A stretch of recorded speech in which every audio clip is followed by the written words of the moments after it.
Good morning, good afternoon, good evening, where you happen to may be in this wide world of ours. You are in for a treat. This is a video for the New York by Night game. Specifically, it's going to be centered around some Malkavian stuff. So you know it's going to be wacky, surreal, and maybe a few laughs and jokes, or maybe we're all just going to do be blood-sucking monsters. How about that? Now, for two particular individuals in the scene, particularly Rick Grayson and Isabel. They are doing their daymares. Actually, I like daymares. Their daytime warfare, and their dreams are invaded by a simple selection of images and phrases. Hey, broken mirrors in the bathroom. You, who, screaming glass, children, that come and find me. The Manhattan Towers, the 10th, and what looks like to be release blocks. Who knew? Turning it over to you guys. Okay, Limey sort of exits a yellow cab and with his hands in the pocket of his sort of dark brown suit trousers, he kind of ascends the steps of the porch and gives like a knock on the doorstep and waits.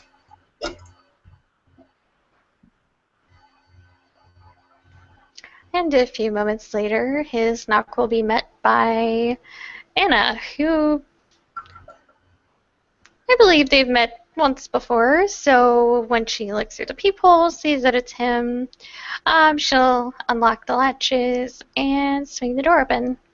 Oh, good to see you again, Mr. Limey, was it? Limey, that's the one. Lovely to see you, Anna. I need to speak to Rick. Of course. Just this way into the lobby, and she'll motion for him to make himself comfortable in the seating area around the lobby, and she'll go and fetch Rick for him. He kind of stands a little bit awkwardly in the lobby, like, you know, he looks sort of comfortable, but he stays standing with his hands in his pockets and sort of glances around as he waits to see Rick Grayson. Rick will show up a few seconds later and walk up to Limey, smile, and offer a hand to shake. Limey smiles and sort of shakes Rick's hand, like sort of like masculinely, but not with, you know, without force. Sort of says, "Good to see you, Rick." Good to see you. You wanted a word. I hate to jump straight into business, but you know it's pretty hectic nights these days. Right. You remember Isabel? Blondie, yeah, I remember her. Right. I was just speaking with her and her friend in the other room, and it seems we've both had the same dream this time. Frank mentioned I should get a hold of you if anything came up, and, well, I needed to tell someone quickly. Also, I needed you as Harpy as well. Isabel is being taught about boons. Come in, and Rick will turn around and, if Limey's following, guide him into the main first floor room, the usual place where he meets guests. A sort of coffee table, long, oval-shaped, surrounded by sofas, couches, that sort of thing. Yeah. Oh, and also, in this room, Isabel and Celio will come into the scene where they've been left while Rick went to meet Limey.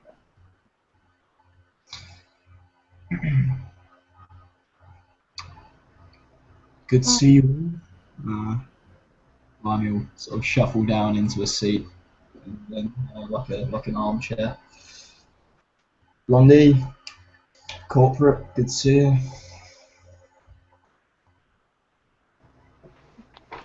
Isabel will wave at him.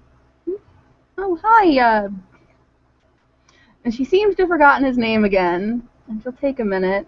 Limey! Right. That's the one.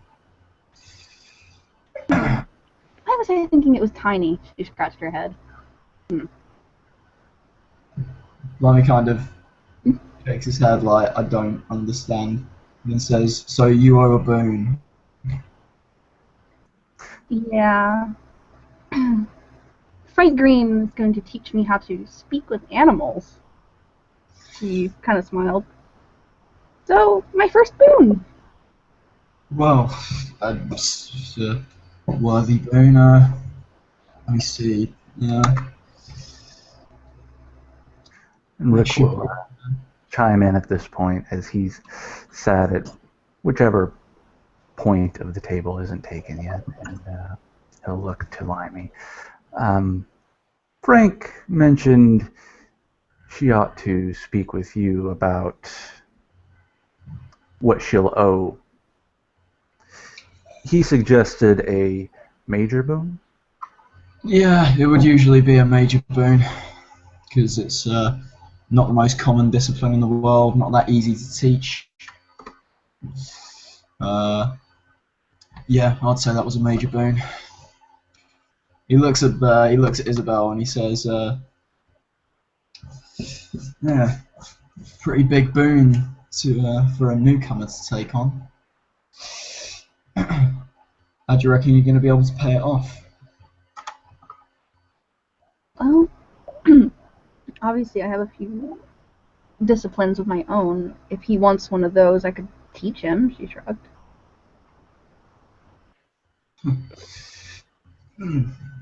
Don't you It have could one be. that's... I have one that's tied to the thing that makes you a kleptomaniac. She sort of looks at Celio for a minute. As will Rick, with a raised brow. Do you mean... she thinks about what it was called. The one that drives you nuts. Dementation? Hey, if you have a name At the for word it, cool. dementation, at the word dementation, there's a minor scuttering inside your brain as you spasm just a tiny bit, but then otherwise there is nothing wrong.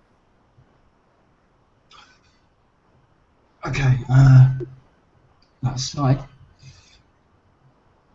it is your responsibility as owing a boon to discover ways you can pay it back. Yes, you can wait to be asked to pay it back, but until such a time, it is your job to seek a way to pay it back. So, like you said, you could offer him one of your disciplines, I don't know, your influences, or engage upon a laborious task for the sheriff.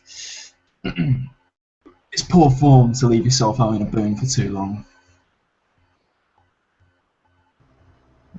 Isabel will nod and say that, well, I don't intend to not pay him back. He was kind enough to say he would, so I will do what I can. She nods.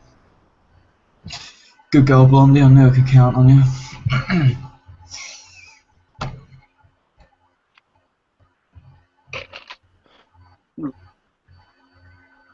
Now, for the just to sort of help people move a bit here in the direction you need to go.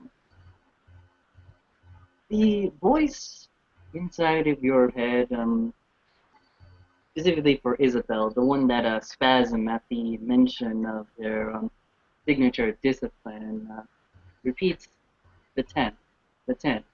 Come and find me. And then you, Rick Grayson, you unconsciously start writing 10 and with your fingers on whatever surface you can find. Rick always keeps a notepad and a pen on him, so he'll have sort of subconsciously pulled that out and started writing 10, 10, 10, 10 over and over on a piece of paper, just watching this conversation between Isabel and Limey. Yeah, you do the Roman numbers, you do the actual words, and then you do like the 5 dash 5 dash, and then the regular numerals again and again and again over your central piece of paper.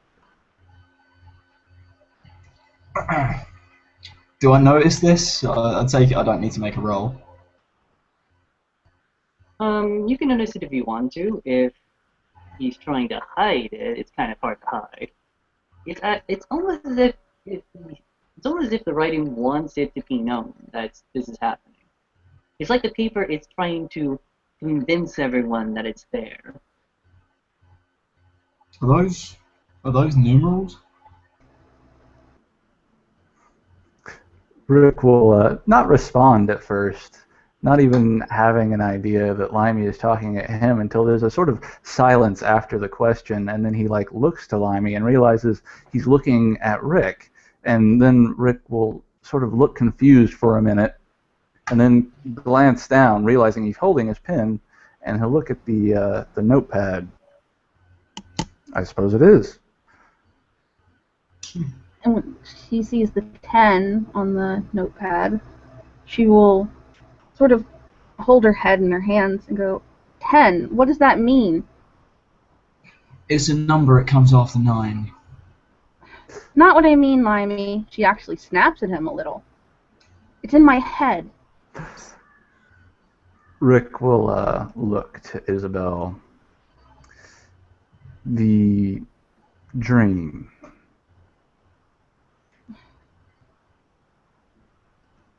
Yeah. And he just sort of stares at her for a minute before looking back to Limey. Let me clarify.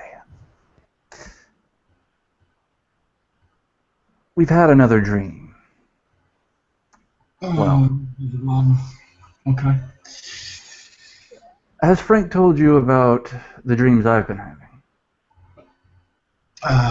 I'm not sure. There's been so many dreams lately that I'm not sure. Fill me in. Suffice to say, I dreamt about wind chimes well before the second murder. Wow. So whatever you're dreaming now might not particularly bode well. Isabel, or rather Rick, will look to Isabel and do you want to start?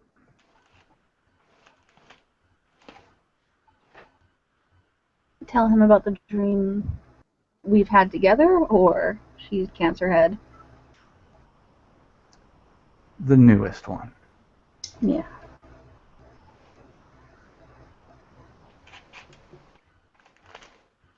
She...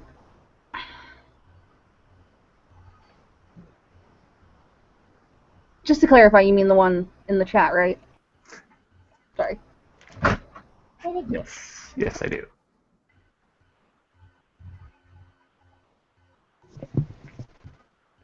Give her a moment. Sorry. Anyway.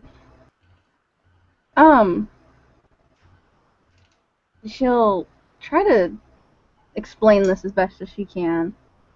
She says, there's something wanting us to find it? I mean, I'm seeing a broken mirror, screaming glass shards, skyscrapers in Manhattan, and a blue police box. And it's saying, the voice says, hey, you children, come and find me, the 10th. And that's why it sort of startled me a little when I saw, she points to the paper. What the 10th? What? Like the 10th floor of a skyscraper? Like, I don't know. glass shards, broken mirrors.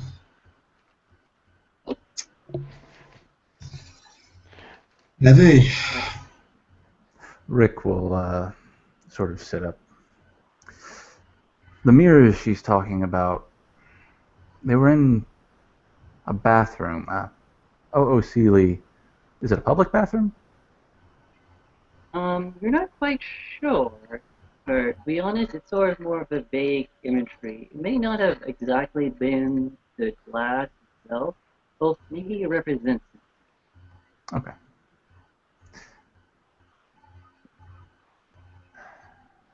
Also, is the mirror spiderweb like shattered, or just has no glass there? It's spiderwebbed. Okay. The mirror was shattered, not broken. And she's right, the glass was screaming. And it was the skyscrapers of Manhattan. A specific Where- skyscraper? I'm sorry? A specific skyscraper? Trent?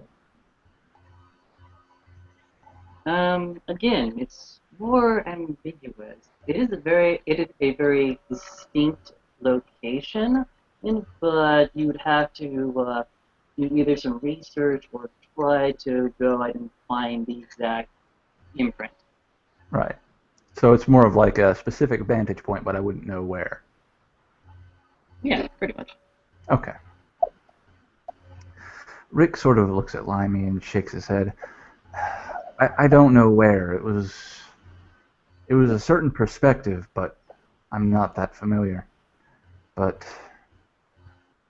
I don't know what the 10th means either. It was just 10 over and over, and he sort of like tosses the pad onto the coffee table, a little frustrated.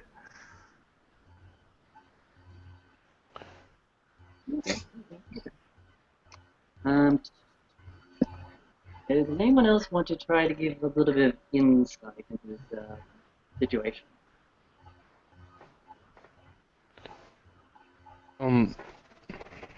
After hearing all this, Celio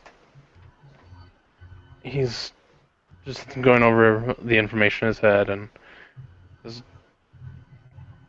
if all there is 10, it could be anything. It could be a time of day, it could be a time of the month, it could be a number of what building, it could be how many floors up or down. It could be room 10. Okay. You go. Okay.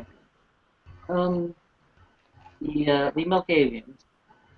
Go ahead and roll your aspect rating. I'm sorry, roll what? I couldn't hear you very well.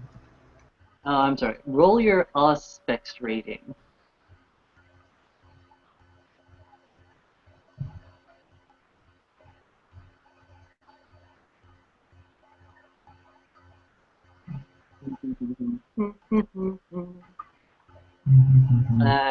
Rolling one die. Malkavians, roll me one die.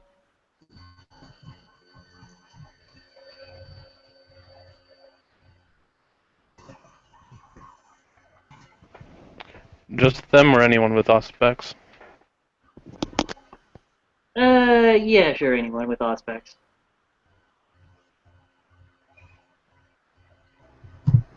I can't seem to get Dice Dream up. Does somebody else have to open it first? Because it's not popping up for me.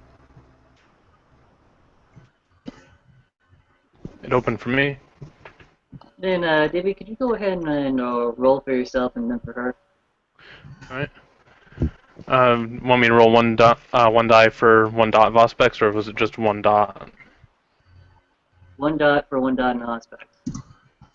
Okay. And I don't know if it's popping up or anything, but I got an 8 and a 4.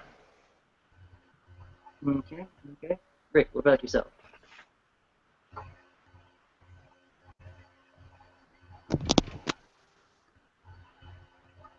Rick Grayson, are you still with us? Please give me a sign. He got a 5. Okay, cool, cool. Okay.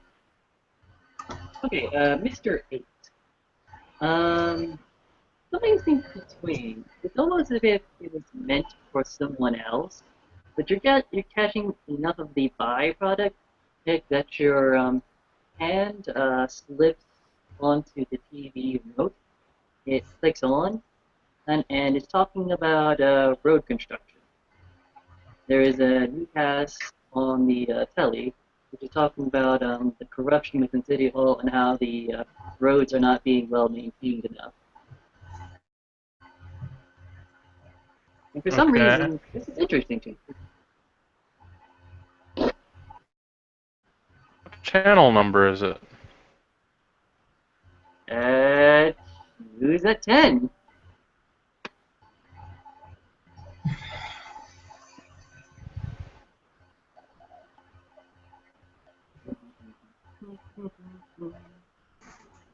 Rick will just sort of raise a brow as the TV comes on and then look over to see Celio's hand on the remote. Getting bored?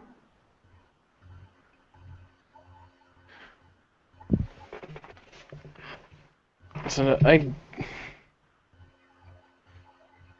don't really know why I did that. Oh, great. This crazy's catching on to everyone now. This Does Rick that will look sort of familiar? furrow his brow and look at the Like, TV, trying to sort not really. It's just it's not really all that familiar. It's not something from your dream, but as you're looking at it, as you're watching the broadcast, I think of it just seems something seems to click here. It's like this image wasn't random; it was purposely intended for this to happen. Well, at the sound of the TV, Anna will kind of lurk her way in and stand kind of off to the back and just observe a little bit closer. Like usually Rick doesn't watch very much TV, so I guess he's like she would feel kind of bad if she was not invited to some sort of movie night.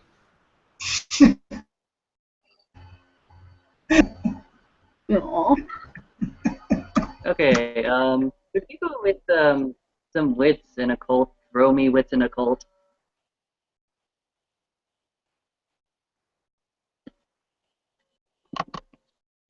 And just tell me the result.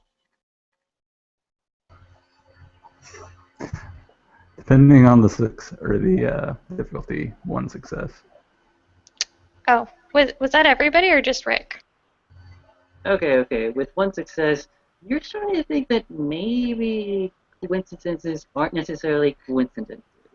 Not like in a higher power or something like that, but maybe karma, the wheel, happenstance, lady luck is telling you something. And with your three successes, I see, you're starting to think that maybe the two ideas being presented here are somewhat linked. The idea of road construction and the number 10. Um, sorry to interject, everybody, but I just noticed that the I kind of overheard maybe something about a 10, and there's definitely something on the TV there that suggests that the 10 has something to do with that construction. Construction. Kind of Yeah, looks you at. know, the TV. I'll be honest, I'm not really a big TV guy. I wasn't really paying attention. Mimey looks at the TV. What the hell is going on? You see a report about how there is corruption in City Hall and how all of the streets have seen some neglect, some wear and tear. specifically about the streets and roads of Manhattan Island, particularly some of the poorer districts, or at least some of the districts that don't see much attention.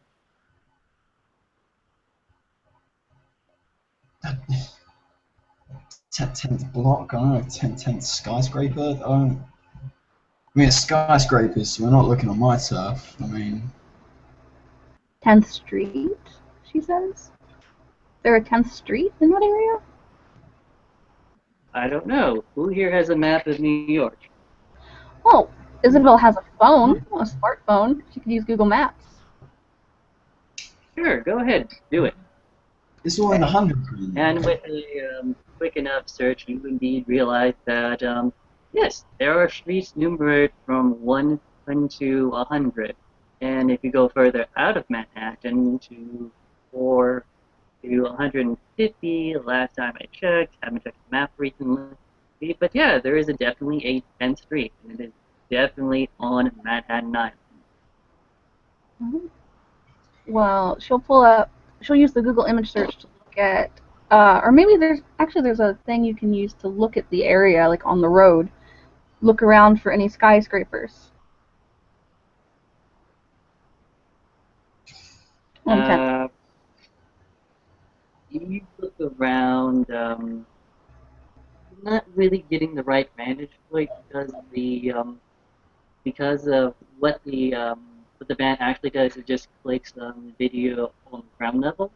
Well, I mean, it's a start, yes, but there definitely seems to be something about a 10th Street. Actually, go ahead and roll me your intelligence computer or intelligence technology.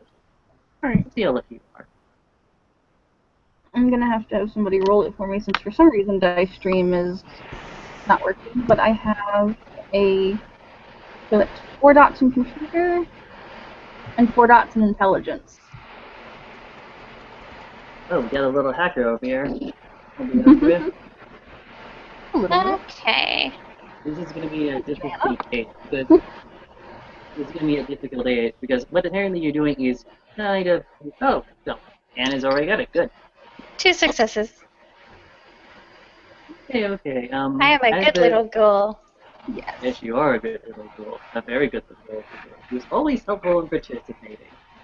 Okay, okay. As you're looking through it, you notice a dash of blue somewhere, and you notice a dash of blue on 10th Street. You don't really remember exactly where it is. Look, should we just go to Manhattan and have a look around? Yeah, particularly this 10th Street. Yeah. Sounds like a good idea to me. Shall we? Shall we go? Got stuff to do tonight, people. Rick will nod and stand and sort of gesture everyone towards the front door. Are we taking cars or taxis? I'll take a cab. Delio, didn't you bring your car? Yeah. I'll ride with you So- then. Right, right. Good, good, good.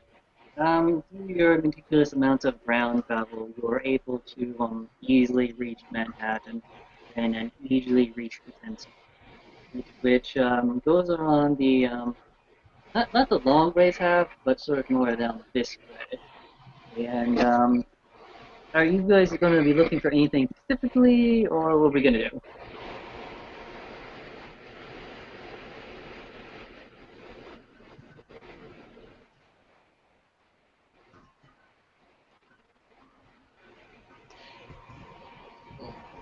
I would imagine we would be looking for something that looks familiar to them, or Yeah, Rick is definitely going to be trying to position his car somewhere near where the vantage point looks like it did in his vision. Unfortunately, the vantage point is just something you can't do. I mean, if you ever try to look from skyscrapers from the bottom, it's sort of difficult. But there is something else you could be looking for specifically. Can I Google like traffic reports on 10th Street? like roadworks and stuff? Yeah, sure. Yeah, sure. That makes sense. While he's doing that, can I keep an eye out for a blue police box? There you go. Yeah. Go ahead and make perception plus alertness difficulty. Difficulty 7. Alright, perception and alertness. So that's a 3 and a 4. And a roll since you're driving, Rick. 7 dice, please.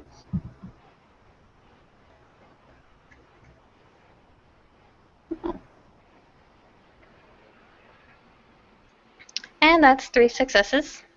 Yay! Okay, with 3 successes, you do notice. Okay, what have you just noticed? You have just noticed a blue, not necessarily a blue British police box, but definitely a blue phone booth.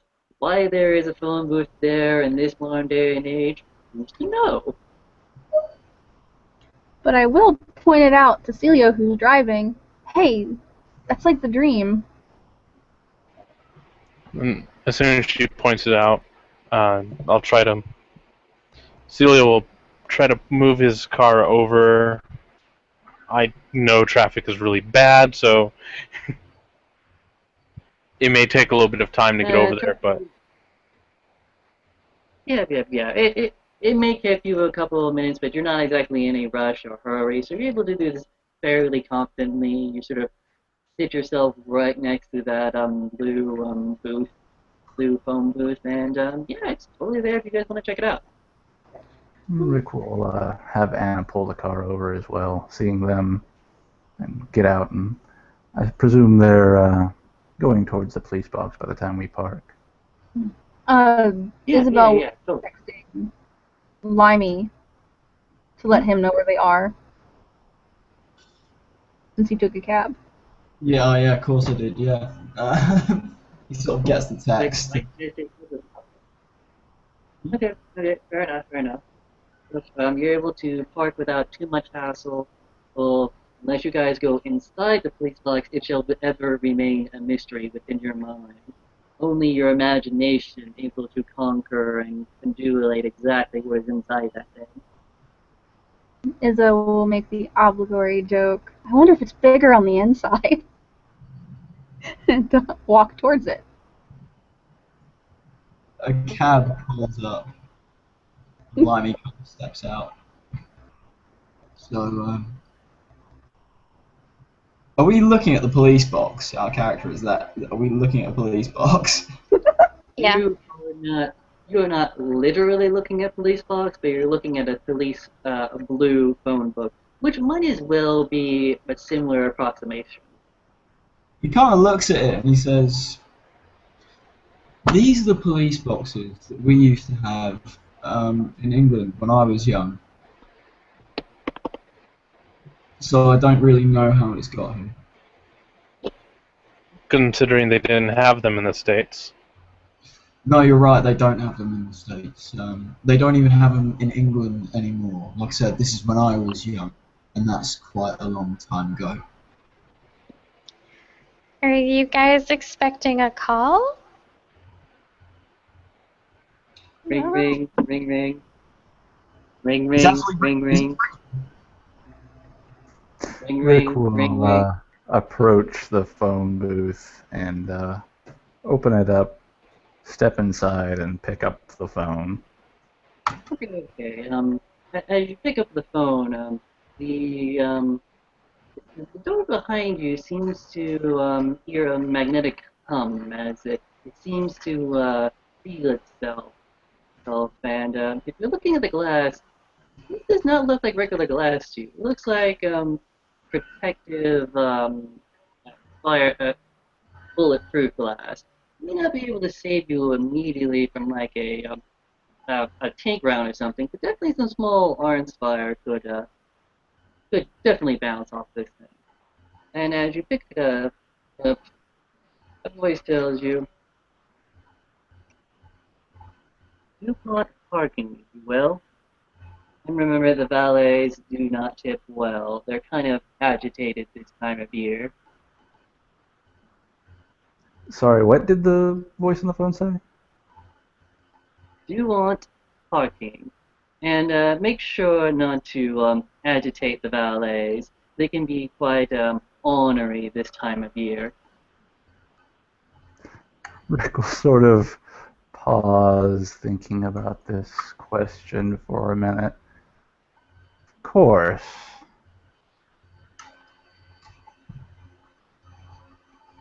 And there is no more message from the other side of the line. Rick will just slowly hang the phone back up and turn around and see if the door opens back up. You have to give it a good push, but you're able to pull the electromagnetic lock to disengage. You have a feeling that you would not have been able to do that from the other side, though. Rick will now be sort of looking around, waiting for a valet to approach his car. And Isabel will speak up. So, who called? Yeah.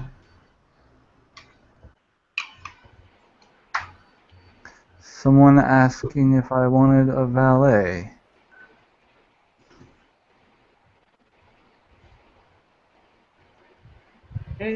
Specifically, he said a business, didn't he? Sorry, what? He said a business, didn't he? Did he? He said do aunt parking. Oh, I thought you said, do you want parking? Duat, D-U-A-T, Duat parking. That is your next clue. Do we have a do want building? And he sort of Got any looks streetwise? around. What? You got any streetwise? You got any maps or something like that? You searching the phone or something? Oh, Rick is just asking this question out loud as he sort of looks around the area. Well, Isabel will pull out her phone. What did you say, Duant? Rick will just look to Isabel and kind of nod as he's looking up and down the street at the addresses and names of things. She will then Google that name on her phone. Okay. Do me a favor and roll those shiny dice again. And you can also roll your streetwise plus intelligence probably. Yours will probably be a little bit better since what you're looking for is more concrete. Anna, yours will be at difficulty 7. Did you say we can roll streetwise if we have it? Yes, you can roll streetwise if you have it. Otherwise, Right, it's I will. or computers. I have got that. Let me. Difficulty For for the Anna. street roll is going to be 6. Okay, I got 4 successes for Anna. Uh, And what do you want me to roll for you? What was it I needed to roll? Was it computers or? In computer, if you're going to keep researching this online, Yeah. just one success on the streetwise. Intelligence and computers or just computers? intelligence plus computers. Okay. So you roll 8 dice then. Fuck.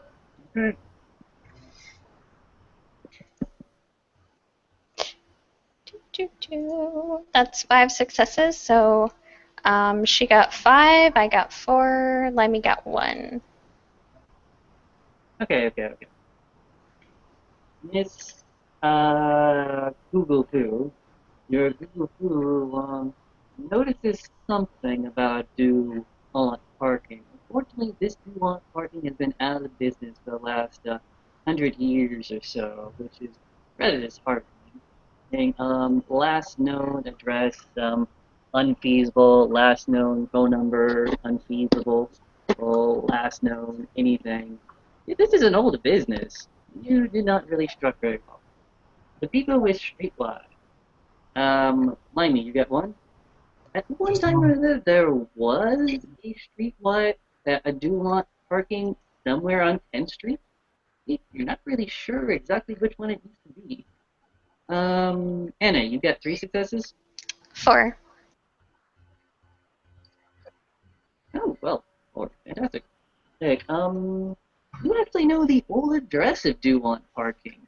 And it is indeed on 10th Street. It's, like that way, 3 blocks. Hey guys, do you wanna um well actually, Anna will kind of like raise her hand in the midst of everybody as they're trying to kind of like figure out among themselves where this place could be. There used to be this old place not too far from here. Um, an old Duat building was there. I mean, we could go check that out. Well, clearly that's what we're going to do. It's at this time that Celia will look at Rick and motion Anna and go, "Where do you get one of those?" That's what I keep saying. Rick will just sort of grin at Anna, and as he walks over to her, put a hand on her shoulder and begin walking in the direction that she indicated. Are we taking the car, probably? Or is it close enough to walk? It's close enough to walk if you wanted to. Okay. Well, I guess it's up to Rick. Do you want to take the car or just walk? Rick will walk to the car and have Anna drive again. Okay. Anna at this time will motion to Limey, seeing that he had come in a taxi. Oh, please, Mr. Limey, please join us. I mean, I would be more than happy to drive you and Mr. Grayson to the destination. Well, that's very kind of you. Thank you. He'll kind of slouch over to the car and slip into the back seat and kind of look at Rick approvingly, like, nice, nice. And Anna will make sure that Isabel and Celio will follow them in their own car, unless they want to join them. I think there's enough room in the station wagon. It is a station wagon. Carpool, carpool, carpool. Isabel will look to Celio. Do you want to go with them, or? There's enough room, and it'd probably be easier than having 2 cars go. Alright. Come on then. She kind of tugs on his sleeve a little and scampers towards the car. Or station wagon.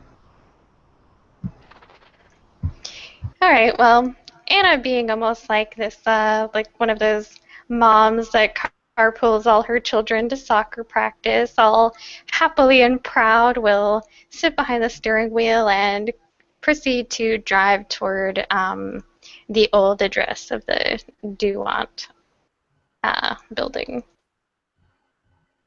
Okay. It's not too far off from that you turn the engine on, that you are again turning it off, or at least letting it slow down as you come within the side street, which once housed the parking garage. You see the building that may have one time had been Duat, the parking garage, which but now seems to have fallen out of disrepair. Where it seems like some of the concrete work is crumbling, some of the paint is just gone from years and years and years ago. So the sign, if there was a sign, is vacant. But there does seem to be a Roman numeral splashed up against one of the columns before you actually go into the parking to the parking garage proper itself. Can anyone guess what that is? A 10.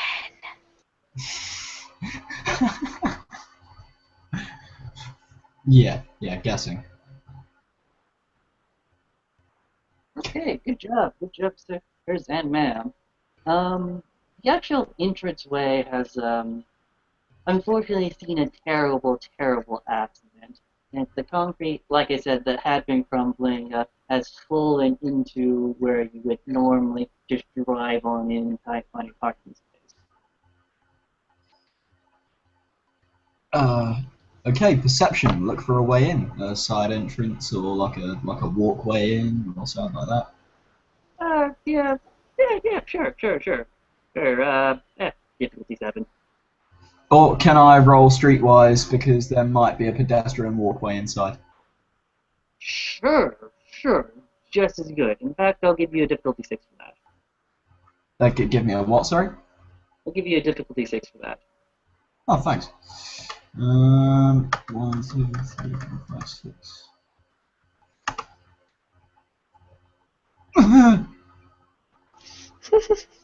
Oh, botch! I botched it. I botched it, guys. You just failed. You failed horribly. As you're walking around trying to find it pretty much wherever your foot catches on feet and you ungracefully trip and skip a step. You see Limey kind of scuff his shoe on his step and go, like instantly kind of try and play it off and kind of brushes his shoulder, like. Yeah, you meant to do that. That was totally in the plan. Look, he sort of like just looks, he glances at everyone, and sort of like, don't fucking say anything, alright? Isabel covers her mouth to try to hide that she's laughing.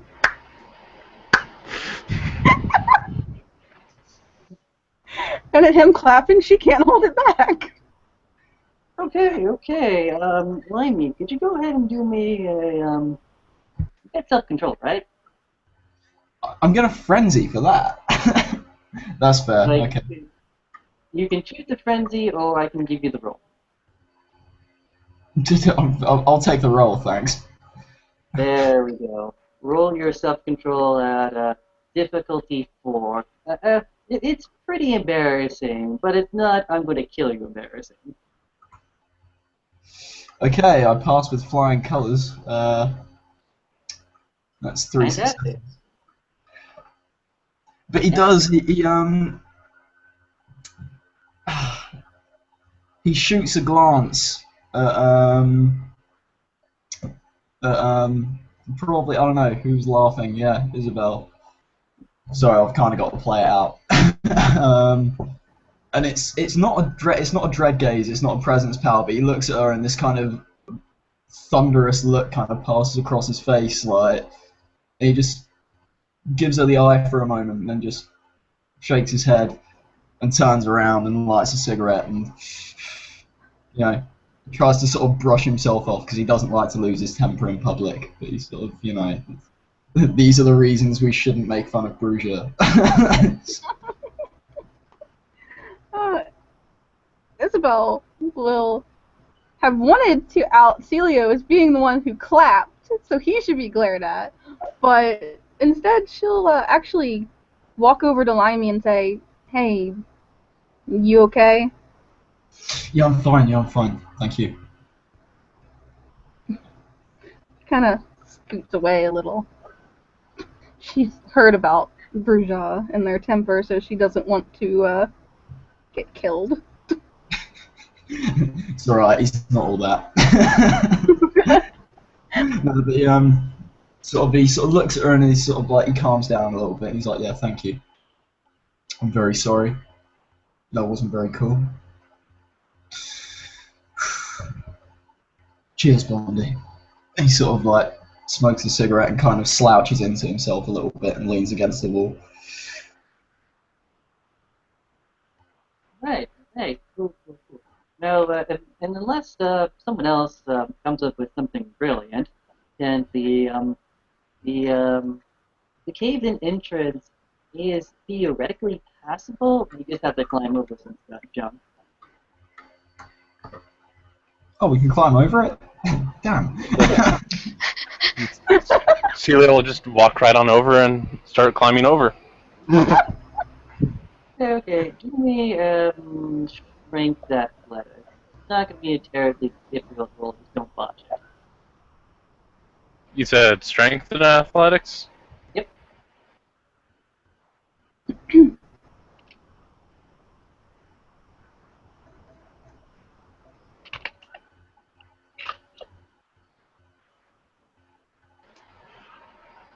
And what was the difficulty? Just roll it. It, I did. It's just I don't know if it's showing up or not because I don't have the extension for some reason.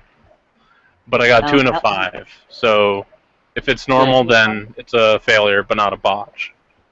With the 5, it takes you quite a bit longer than it would an experienced, hence a mountain climber or maybe just a parkour expert. But you're huffing and puffing your way, and you eventually do the flip into the garage proper. All right. I assume everybody else is kind of probably going to follow Celio, so should we make the rolls as well? Sure, go ahead. All right. And as they start to come over, I'll lean over some of the rubble and give them a hand to help them up. Okay. Makes the check easier. Oh my god, Limey's a ninja. No, that's my streetwise roll to find a side entrance. Okay, I'm sure. If you get one none, look at something that may have looked like it, and then you realize maybe you can just climb through one of the empty parts of the concrete. He sort of like sighs and trudges back and makes his athletics roll. Whenever you fail something and then try it again, the difficulty always increases by 1. Anna gets over there okay. Hey, Rick goes over there with slightly more grace than everyone else. Still inexperienced expert. And I'm gonna need you to roll for me. What was it I need to roll for that? I forget. Strength and athletics. Okay. 3 dice then. I gotcha. With Russo's 2 help, successes. with Russo's help, you're able to get over there fine. Again, not graceful, very clumsy, very much not an expert at this. And your clothes have gotten scuffled up. There's definitely some dust on there. If you were wearing fancy clothes before, they're kind of getting less fancy.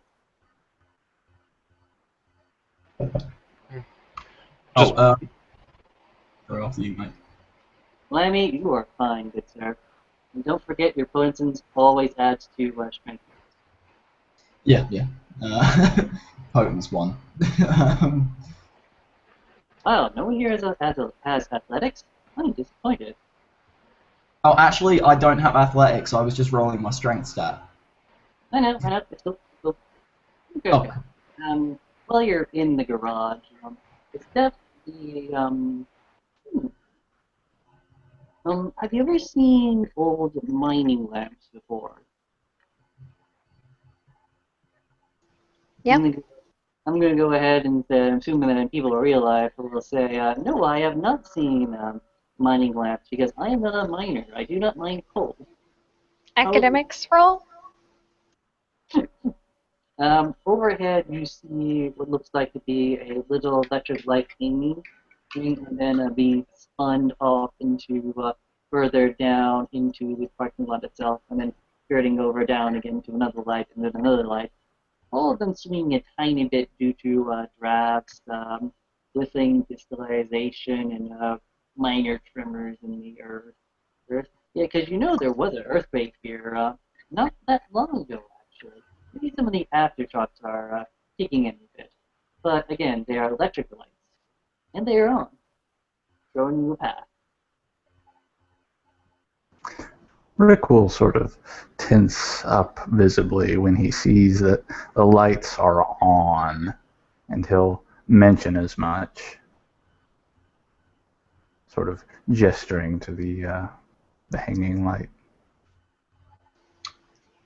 They still look kind of old. Celio kind of brushes his suit off just a little bit, kind of half-heartedly, and looks to the lights and says, "Well, didn't your visions say that we were to be expected, or that telling us to find someone?" Isabel will nod and confirm that. Okay. So we're going in then, apparently. Rick will just nod and begin walking forward, walking further into this place to try to find what's so special about it. Okay. Good job. Good initiative. I like initiative. As you're walking there, yeah, not really paying attention. Your foot actually goes ahead and steps on some glass and cracks it. And moments really wouldn't be that big of a thing anywhere else, but here, the walls are kind of echoing that crack ever so slightly. The creating something of a minor echo. Take it that as you will, and the echo is almost assuredly responded by a yelp, a growl, and then a silence. A yelp, a what, and a what? A yelp, a growl, a growl, and then silence. Limey pulls the small caliber pistol out of the back of his trousers. Isabel looks to Celio. Do you have that gun? Because she. And as right about the same time that Limey pulls out his pistol, Celio pulls out his pistol as well. It's a heavy pistol. No, you have a light pistol. I've seen your sheet. You only have resources 1. Okay.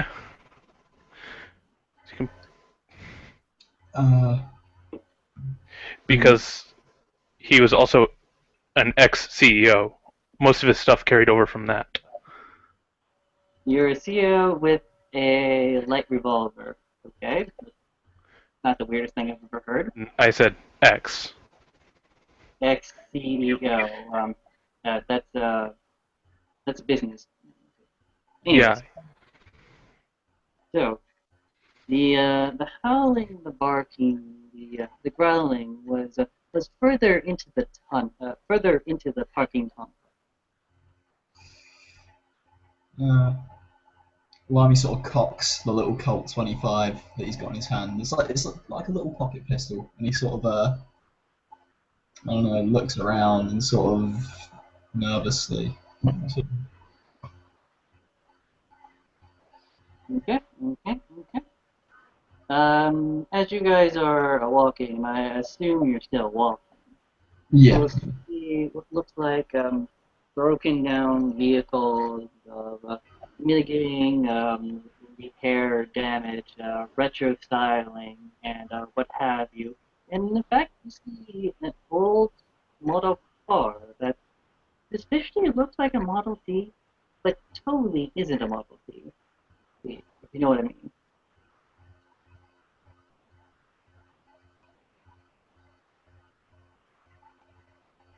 Wait, sorry, what do we see? I'm sorry, mate. Broke up a little bit. No, I apologize. I apologize. That is something I'm going to have to look into, good sir. That is not my intention. Oh no, it's probably me. You see something that looks like a Model T Ford car, one of the first cars ever made, but not quite. It's different. It doesn't have the crank at the front, which is how you start the engine, but it has a few other things as well, which is weird. Perception. I'm gonna check this thing out. Perception technology. Oh, I don't have technology. Can I Just roll intelligence academics? Sure. Go ahead. That works. Difficulty 6, 7. I see you got 2 successes. Does anyone else want to roll before I tell the results? 3 successes. 1 success. Okay. Mr. One Success. It's smaller than a T Ford, right? Which is, again, odd. It has the same wheels and everything like that. It is definitely a retro antique car. Miss 2 successes.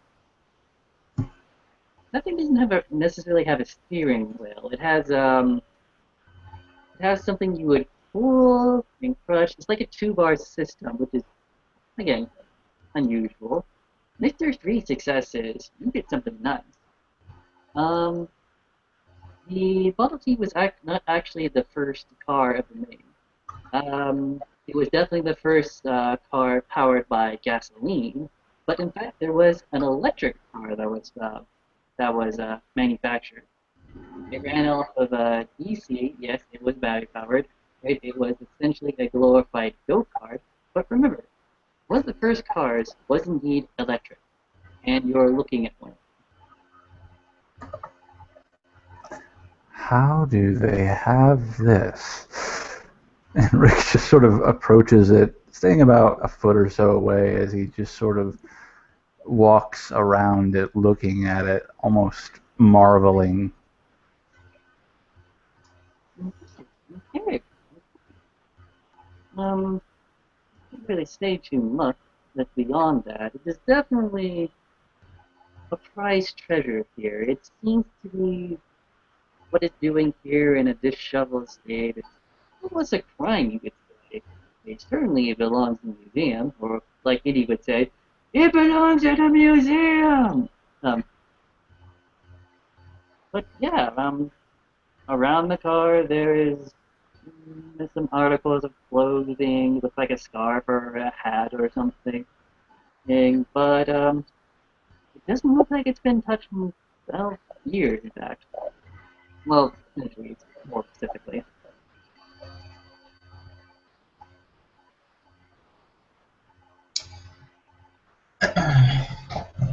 So, how did this get here then? I suppose is the question.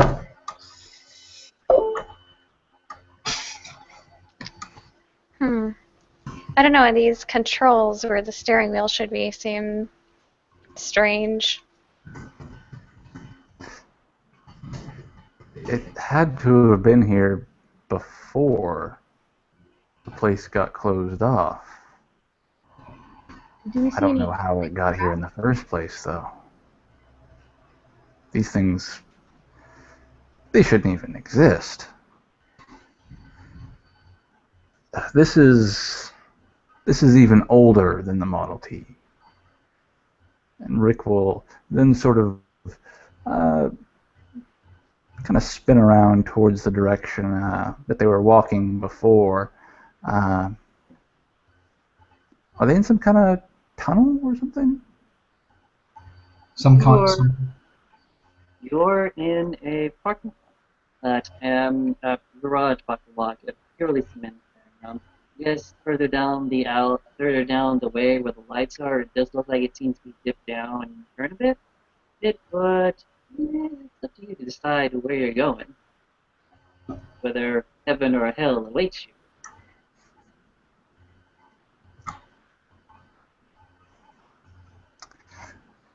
Well, should we continue and find out who owns the thing? Yeah, alright. Rick will continue on and sort of glancing back to make sure Anna's still present. She is right on his heels. Okay. And how are the other two guests, the Isabel and Brucey, dealing with seeing an antique? Giving a shit. Just keep going. It's not a person. It's not what we're here for. Isabel will kind of, she'll look at it kind of interested, but she's kind of seeing the others walking on at this point, so she's kind of scurrying along to keep up. Limey kind of lingers on the car, actually, for a little while, and pops the trunk. Go ahead and give me. Do you have any larceny? Yep, got plenty of larceny. Yeah, go ahead and roll it, good sir. Let's do this. Remember your celerity always adds to your dex. Uh-huh. Yep, I think I pass. 1, 2, 3, 4, 5 successes. Wow, damn. Even if it's old and conditioned, even with its primitive and it still be rusted, block medicine, and you're able to pop it open. In fact, you pop it open so safely, so smoothly, you will not cause any dents or scratches in the machinery and mechanic words. You did it exactly what you're supposed to do. So, and you open it up and you see some old play cards, some theater tickets, pamphlets. You see what looks like to be a dinner coat, a minx, an actual minx, and assortment of other paraphernalia. Okay, I'm going to pick up the theatre tickets and see when they're dated. Okay. As I see him reaching inside the trunk, Celia's just gonna say, "What? Did you forget something when you parked?" Shut up, corporate. Some of us are doing useful things over here. And for that, I like that quest. Good quest. When you're looking at it, it seems to be from 1920. That's a little too early. Or is it the right time? Okay. It's not 1810 or whenever the first car was produced. I'm sorry, I did not research that properly, but definitely over 100 years old. And what condition is it all in? Uh, yellow, yellowing, stuff like that. It's a little bit of it's crumbled. Looks like there may have been some water damage at some time. But if you give it to someone, you definitely do some analysis on it and might be able to restore it a little bit. And you could read a bit more. Okay. I pick up the theatre tickets and the old playing cards, and I put them in the inside pocket of my jacket, and then I look at the mink coat, and I think about how much an antique mink coat would be worth. He sort of looks at it, and then he picks it up and folds it over his arm and shuts the boot. And he sort of catches up with the rest of the party, and sort of kind of shuffles up, sort of past everyone to Rick, and he says, "All right, that motor's about, I don't know, it's 100 years old. We're talking an original, and it doesn't look like it's had a, shall we say, modern owner since then. The theatre tickets in the trunk, well, they're dated back at least 100 years, which would lead me to assume that all the rest of the stuff in the car was as well. It really shouldn't be here." No, it shouldn't. And Rick will sort of look over to Limey and then down to the mink coat. And neither should that. What are you trying to do? Get this person mad at us before they even meet us? Well, I'm not exactly paid by the hour, Rick. It's not like the original owner's gonna miss it. You what? So it's not like the original owner's gonna miss it. Corporate's got a point. not like you can really blame him, Rick. I mean, I would have picked it up too if I saw it. She kind of frowns. Rick just sort of shakes his head and continues walking. Good, good. You continue walking, and you're walking here for a bit longer than when you started out. Eventually, you get down to the point of the aisle, and what you see before you is two things. First, you see a man in what looks like to be a security outfit with a dog on a leash right beside him, and on one archway. And on the other archway, you see the exact same damn thing. Both of them seem to be paying attention to some book or something or some magazine. The, uh, the animals, the animals that look look vaguely like a dog. Look, I mean, it definitely has four legs, certainly a canine, but it seems to be a rather exotic breed of dog with a very pronounced step.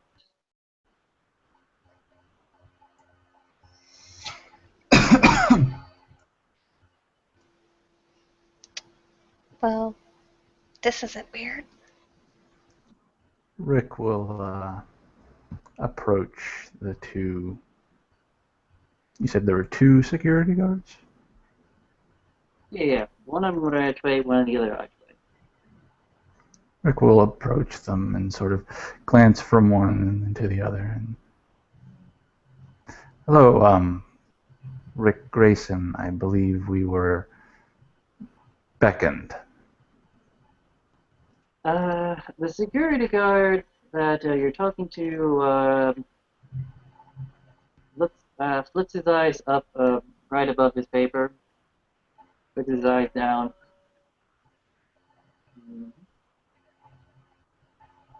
He's got a pen, writes down a number.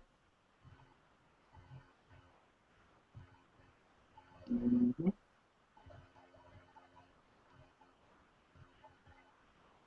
You get the feeling he's not really paying attention to you right now.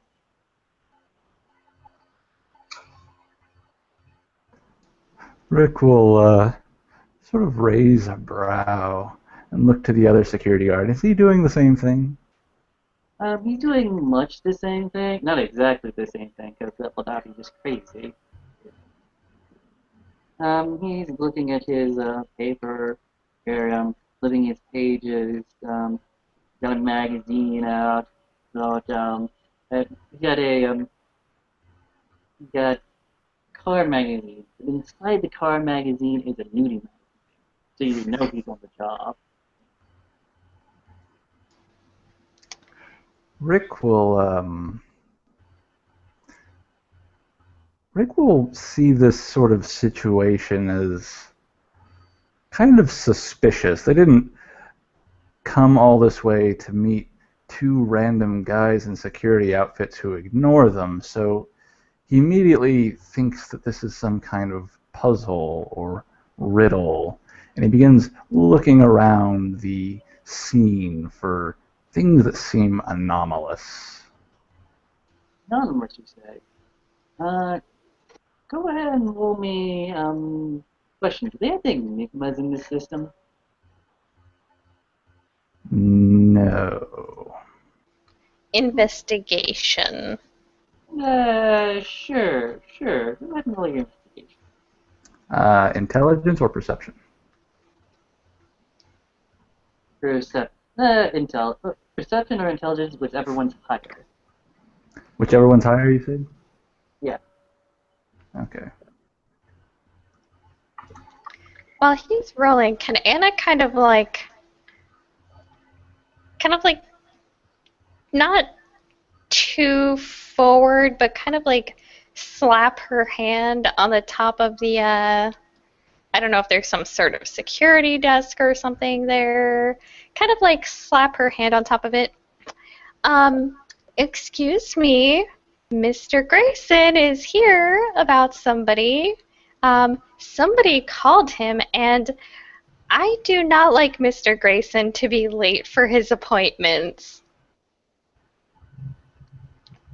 Just to see if there's any other response, but And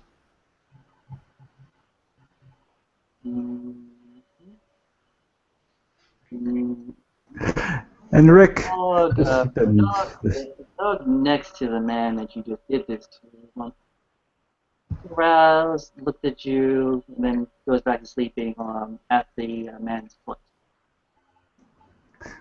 and Rick is just looking around uselessly, apparently.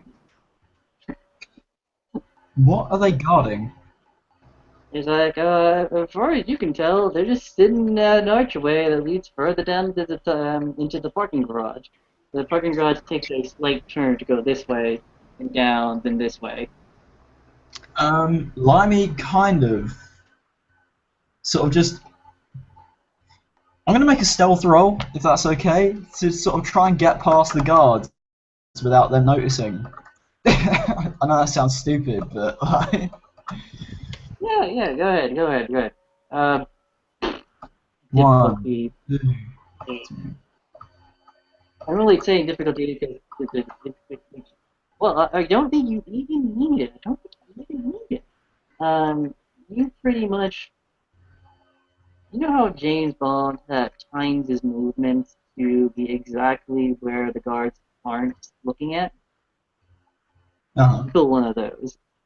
So you're able to just walk on by, unmolested, undisturbed. Even the dogs don't really. Even the dogs don't even notice you pass. You're that quick, that silent.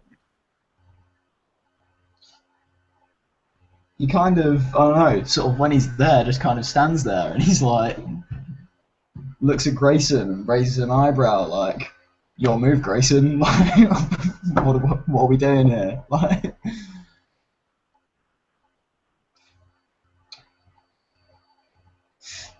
hang on a minute.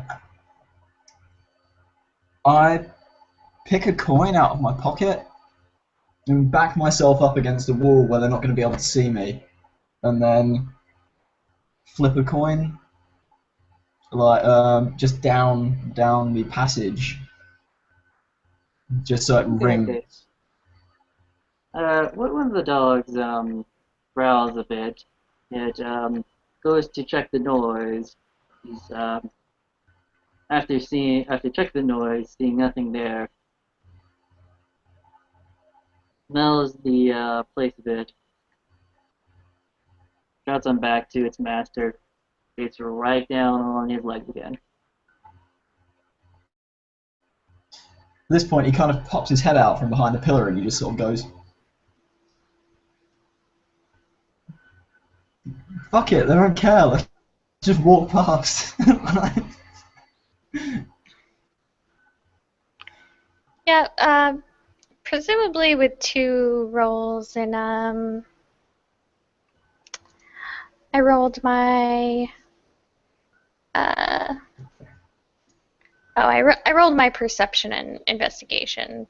I had higher intelligence, but whatever. I got 2 successes, so presumably Anna might notice that the guards seem to have a pattern of looking up and down, and she's just going to motion for the others to follow when the guards are kind of just not paying attention. Sure. That works. It works good enough for what you're trying to do. You didn't make everyone disappear, but you did make a move behind the guards. And I assume Isabel and Rosie do the same thing. Yep. Yeah, Celia was only waiting to see what would happen when Limey went over there. Looked a little entertaining. I don't understand how that could possibly be entertaining in any way, but cool, man. I don't know, 2 10s and an 8. I would find that fairly entertaining, but it was it. Okay, sure. As all of you finally cross the threshold and finally make your way down to the dip and around, you hear from behind you Girl.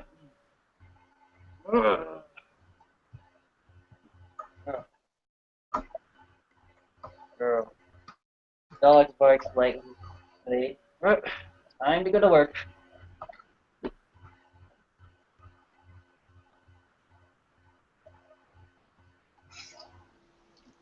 Um, what what was that?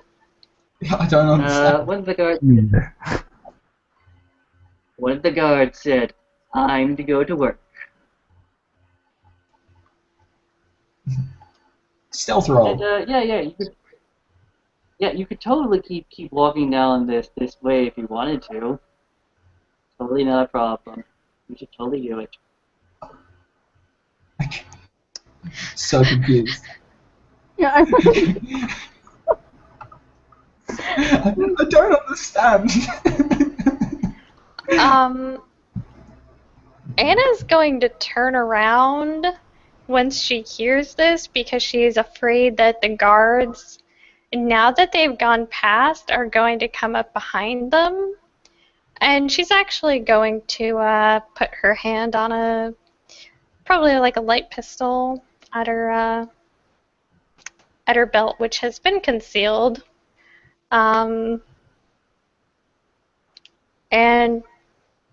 she's kind of worried about these guys because they were acting really funky, almost like waiting for them to break the rules, and now they're doing something.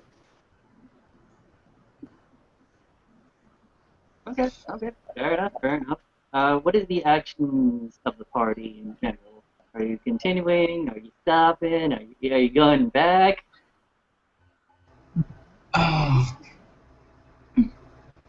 should we carry on? It's obviously a bad idea. We could go back. I don't know.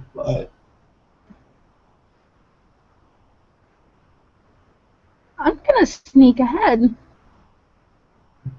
That sounds Isabel. like a good idea. Yeah, stealth it. Yeah. Alright, I'm gonna need 6 dice for sneaking. I Okay. forget. Can we spend blood for automatic successes with dexterity? No, you just spend blood to give yourself a boost to the Oh, die. sorry. I mean, for my celerity, it's not like potence where I can spend blood and get additional things on strength, is it? No. You can blood buff, which means you spend a point in your blood pool, and you add one to the effective stat of your dex for the scene. Yeah. No, it's just I didn't know if I could spend blood for automatic celerity successes, but screw it. Yeah, And sure. this I'm is spend the blood. Isabel's roll for successes for stealth. Yeah. You're definitely far ahead. In fact, your companions are kind of having some trouble noticing you or locating you after you disappear. And in I've fact, yeah, you do much the same, not as good as she did, because I was looking for a slightly higher difficulty, but good enough. Okay. Isabel, um, Rick will grab Anna by the elbow and sort of pull her along in the direction the others are sneaking and sort of whisper her to don't be seen, and he'll be sneaking himself. Rosie, do you do much as everyone else, or are you just gonna walk on by? Walk on by like the world doesn't care. Like this He is said supposed to happen. BRB in the chat. Okay. I'll assume he. He would probably sneak along. I know him, obviously. Okay. I have a sheet here. That's not a sheet. He has a dex of 2, and it's still. He has no stealth. Unfortunate. Go ahead and roll it for him. Nothing horrible could possibly happen unless not like he could botch or anything. That man deserves a medal. Dang. That Ventrue is tiptoeing like a motherfucker. Isabel, I have a question for you. Mm-hmm. Why are you holding a dog treat? Why am I holding the dog treat? Yeah. Why'd you take that? That doesn't make any sense. Oh, not again. She put it in her pocket, right next to the pen. Well, it's yours now. You're not gonna drop it or anything. It's yours. Well, yeah, it's mine. I picked it up. Mine. Exactly. Yeah, this is definitely yours. It doesn't matter how it came to be. It's yours now. Yep. Blondie, Yeah. how to say this? What the fuck? What? What? I didn't do Dog, anything. dog treat. Dog treat? Why? It's for my cat. Drop it. No, leave that behind. There's dogs. Put that. No. But I picked it up. It's mine. So, I understand that. I do. But really, please, for me, just please put it down. Just toss it that way. Behind yeah. us. Do I need to like roll willpower to throw this thing away?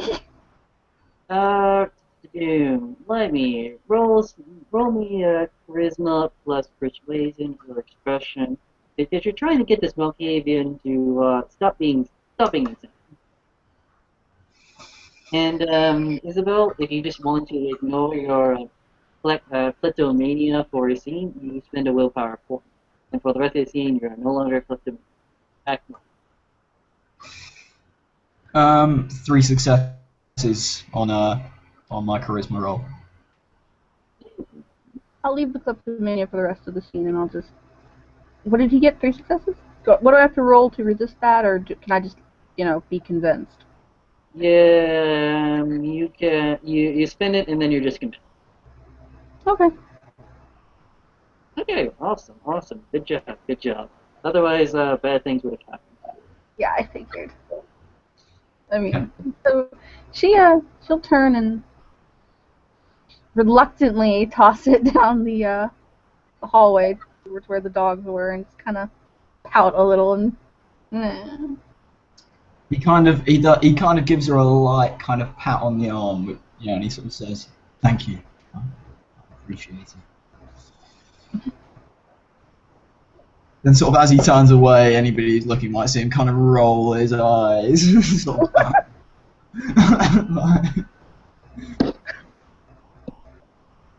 Okay, awesome. As you guys walk down further into the parking garage, you're looking back ever so carefully. Sometimes you get a glimpse of a flashlight, a uniform man, or maybe some barking or some huffing, and you'll definitely find one dog howl a little bit and a lot of munching sounds. munching sounds. The dog treat that she threw. Oh yeah, of course. Okay, good job, people. Good job. Eventually you make your way down to what looks like a courtesy elevator. An elevator you would find in parking garages and stuff like that to help people on their way.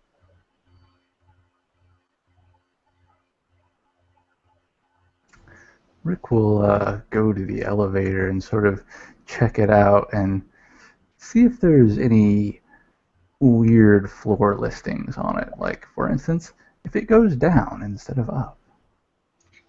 Or if it even has electricity. Yeah, it has electricity. Again, it has electricity. Why does it have electricity, though? Why does it have electricity? You really haven't answered that question yet.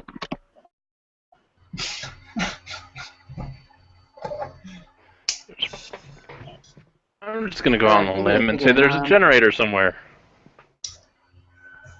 Definitely a possibility if that's what you want to believe. I haven't seen any evidence that says otherwise. I you, but sometimes crazy shit just happens. Okay. Your willingness to believe that there's a rational explanation for everything thing is commendable, although it may get you killed. Now, for people looking for something particular on the elevator, you see this.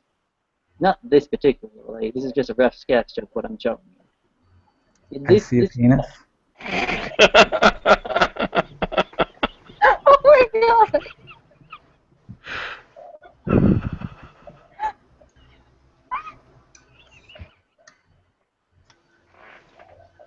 I don't understand what I'm looking at. you're looking at the you're looking at the button. How can this be sorry? What does it look like? Penis, obviously. Is that an eyeball? It Well, looks well, like an well. eyeball. It looks like an eyeball. Okay. Any if you want to throw me a couple more guesses, Can I roll something to make some guesses?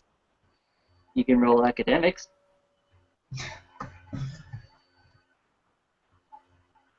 And just go ahead and tell me how many successes you get. Intelligence, academics. Yeah, intelligent academics. You're trying to pull something out from your head. Okay. Yeah. I don't think I got any successes. It's just with difficulty 6. What'd you get? No. I got 4. Rick. Of course, Rick would get it. I mean, it's so obviously Egyptian.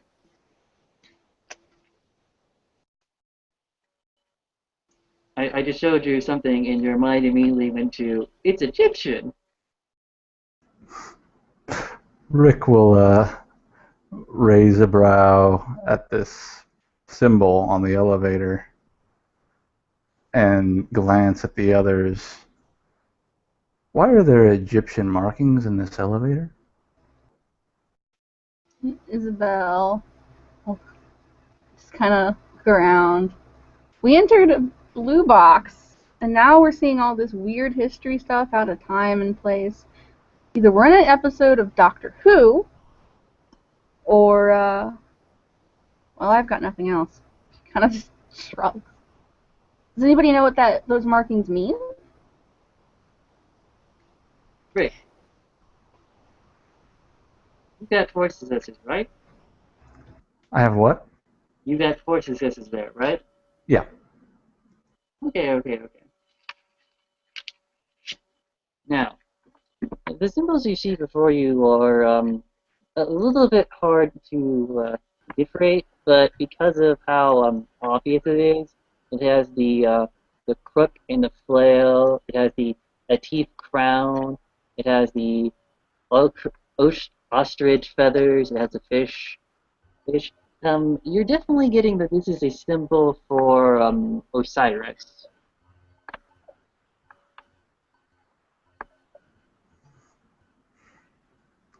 Rick will just sort of look at this, still not really sure what it means, other than Osiris, but what is Osiris?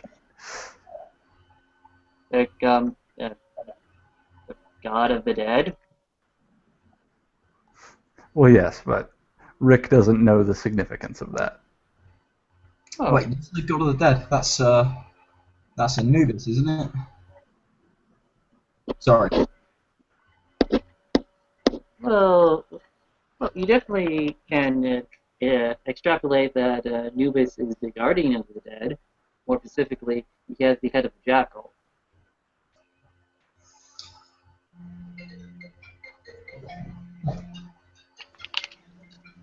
So, Is there any other direction to go other than the elevator?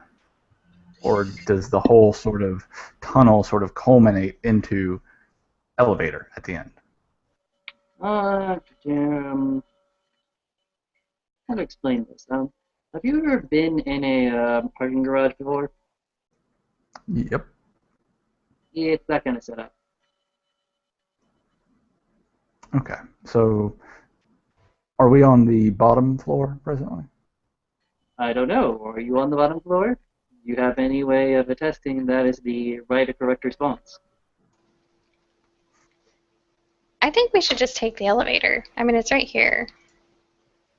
I was actually wondering, does the elevator go to a 10th floor?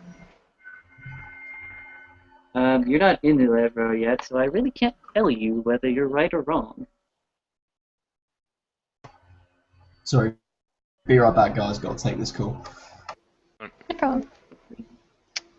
Well, Well, go ahead. go ahead. Oh my god. I was just gonna say, Anna's just gonna press the button and wait for the door to open, and she's gonna step inside. And if nobody else steps in with her, I mean, Rick was already inside looking at the buttons. oh, okay. No, you hadn't really quite gone in there. You know how you have to press the button to call the elevator? That's what the button looked like. Yeah, I thought we were outside it too. Yeah, Anna's gonna press a button, wait for the elevator to arrive, Okay?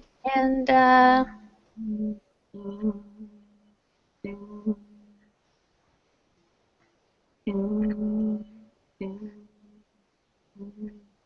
And then the elevator eventually arrives. And it opens up. And inside it looks very accommodating, very luxurious, with a fine satin on the walls, with what looks to be a turn of the century pull crank, where a elevator operator would pull back and you would be guided to the right door, floor, I should say.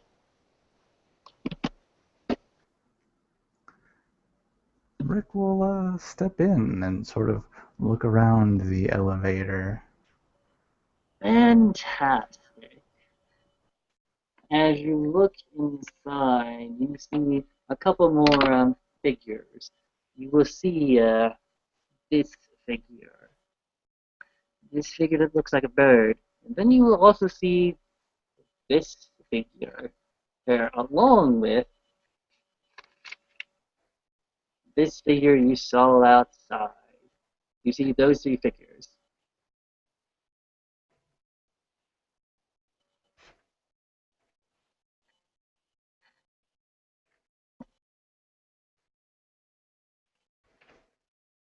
Now, Cell reception down here?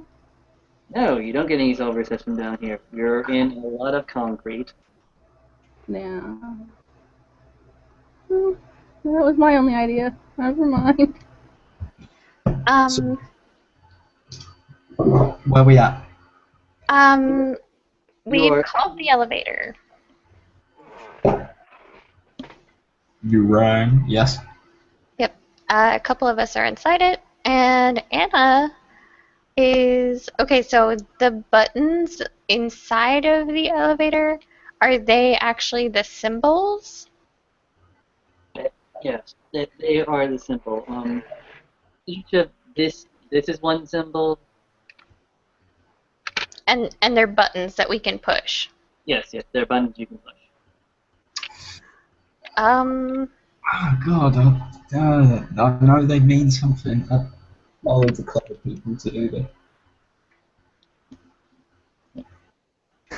Rick will activate heightened senses, actually, and scrutinize these buttons more closely and try to see which of these buttons has been pressed more often. You see, that's kind of hard. You can go ahead and make me an investigation roll at what would typically a difficulty 9 be, but since you're using Aspect, you can lower that down to 7. Perception investigation? Perception investigation.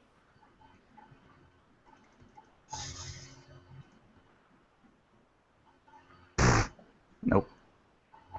Oh, man. Uh, I have a really high perception investigation. What were we rolling for? um, you're looking at the numbers and you're trying to figure out uh, which ones were used more than the other ones. I said it was a difficulty 9, but if you're using Auspex, that will bring it down to a difficulty 7. Okay. I'm gonna give it a go. Yeah, I'll give that a go too. Let me see what I need. How many dots I have in this? Perception and investigation, right? Like, Limey, why do you have a 10 there? I have a 9 and a 10 there. Alright, I Oh, need 6 dice rolled for mine, unless you already have my sheet. I can roll it for you. yeah, go ahead and roll that for me, Heather. Uh, How many dice you got? 8. 6. Nope. 6 or 8? Wait. I thought it was 6. Perception intelligence? No, not perception intelligence. Perception. Oh, I'm sorry. Yeah, what you said. Okay, So I so would- 8. Yeah. Okay.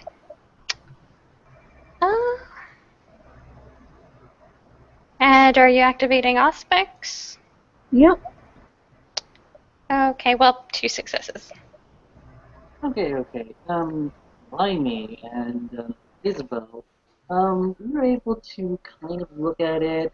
Sometimes you get each other's way, but you're definitely under the assumption that the, this symbol seems to be used slightly more than this symbol, and this symbol seems to be used less frequently than the others, but it's still prominently important. Limey kind of whispers conspiratorially with Isabel, like, yeah, I mean, that one looks like it's been used more. I mean, do we want to press the one that's been used less? I mean, I don't know. Which one do you think? And Isabel will ponder that for a moment, and then she'd say, "Probably the one that's used least. The other would be more, probably common people. Probably not who we're looking for." She said quietly.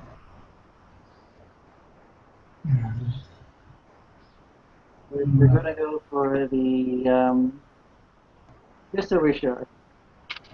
We're going for this symbol, right? Yep. So, This is the less used one. Okay. But this is your definite. Okay. So you pull the lever and you pull it towards the symbol with the funny-looking man and the circle and the little circle inside of it. Anyone with some academics, could you please roll me with academics?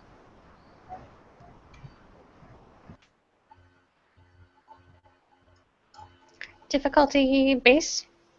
We'll go with 7. 1 success. 3 successes. No, that's actually 3 successes. Sorry, my bad. Anna, you realize that, like the other pieces of information, this is description.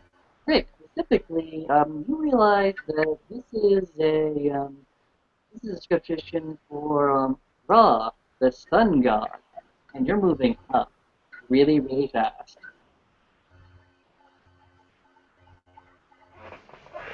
Rick will look for some sort of stop mechanism or button.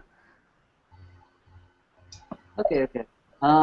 With your quick thinking and your realization that you just pressed the button for the sun, and you are vampires that are destroyed by the sun, and you pull back on the express bar and you pull on the brake to come to a not a perfect stop, but definitely a stop. There is a jumping movement, and everyone, this just happened. What do you say?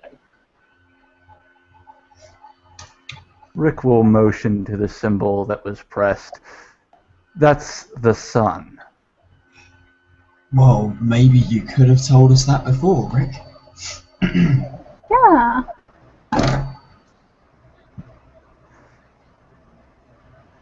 I don't really feel like doing the Human Torch Mambo today, Rick. We are all a little bit at fault here. Let's just press the most used button and go back down again, shall we? Yeah, it's probably a better idea. Right, good going, sir. First, otherwise, bad stuff would have happened to you. I may be a mean SG sometimes, but I'm not that mean. Okay, you go down, down, deeper and down, deeper and down, deeper and down, on through an unspecified amount of time, because I'm not one to calculate such things, I'm more for dramatic flair. The lights within the cabin dim somewhat, and as you go further down, they dim slightly more, and there's definitely a whirring sound that at one time was very prominent, probably the electrical magnetic mechanism keeping this thing running, slowly just going down and down and down and down, and the lights slowly fade ever more out of frame until the elevator stops. You are in complete pitch black, and you hear before you what looks down like the doors opening. And Rick will get out his smartphone and use the camera flash as a flashlight. Just flick it on. Sure, that works. You put it on, but it will act as a minor torch, which you've got to get it to really into place to study anything in detail. But before you, again, use more dot. And it seems like the green glow of your phone, or slightly tinted blue, what have you, it seems to paint the next room very ominously, like if it's slightly painted by something.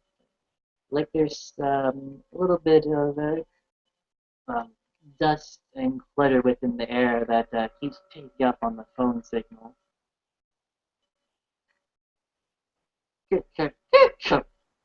And that is the elevator finally letting go, and you are stationed there.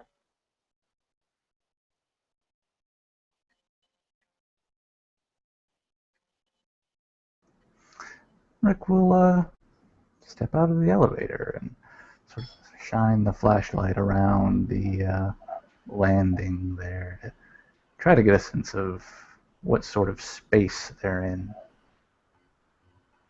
Okay, okay. You are in a long, dark corridor. I know it sounds cliche, but that's exactly what you're in. There's the concrete, which at one time looked like it may have been wallpapered. At one point, looks like it may have been wallpapered with some more, not that, sounds a little too expensive, but maybe some knockoff satin that a customer probably would not even notice if they were paying attention. And down the length of the corridor, you see splashes on the ground that look mildly damp. Not damp, it's severely stained. And something was over there that looks like it may look like a little bit of mold, not really sure.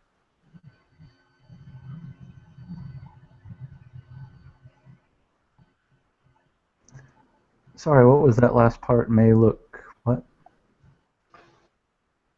Like a little bit of mold, you're not really sure.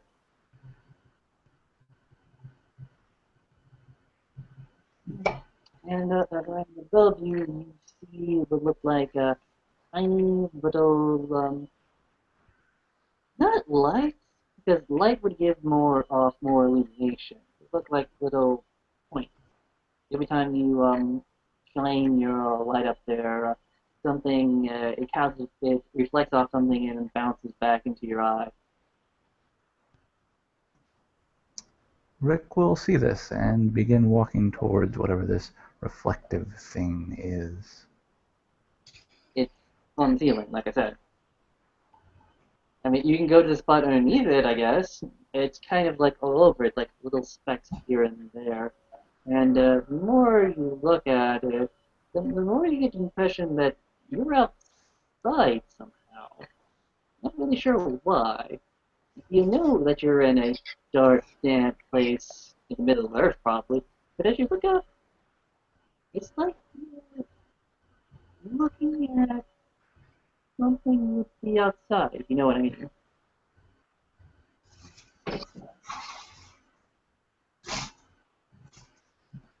Well, Anna's gonna follow at this point because Rick has already left, so. Yep, following Rick, because Rick's a clever man. Yep. Following the Primogen. Good idea. There's no other option, so why not? The glass is always- always half full with you, isn't it?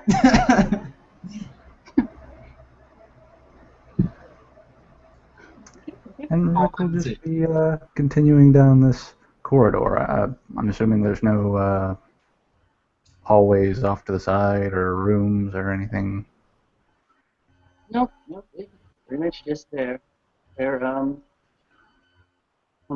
you're going for, are you looking at anything in particular, or just Rick will be noting these stains. Do they look like they might be blood stains? I don't know. Why don't you go investigate? Rick will activate heightened senses and smell the stain. You go visit the stain, you put your nose right there, and, oh yeah, it's blood. It's dried blood, but blood nonetheless. And as you're looking at it, you get your nose right there, and it bumps onto something. Something metallic. Rick will raise a brow and begin following this scent, this metallic scent. You just put your nose into something, and you touch something metallic with your nose. Oh, you mean it was the stain itself that also had that It's smell? in the stain that is metallic. Okay. Somebody's been losing a lot of blood in this hall. How fresh is it? How fresh is it? You put your hand on it, and it is completely dry. Also, you just put your hand on something metal. Like something you could pick up. Hint. Rick will shine the light on this metal object and attempt to lift it or pick it up. Okay. You see, it's a key. Let's not fool around here. It's a key with this symbol attached to it.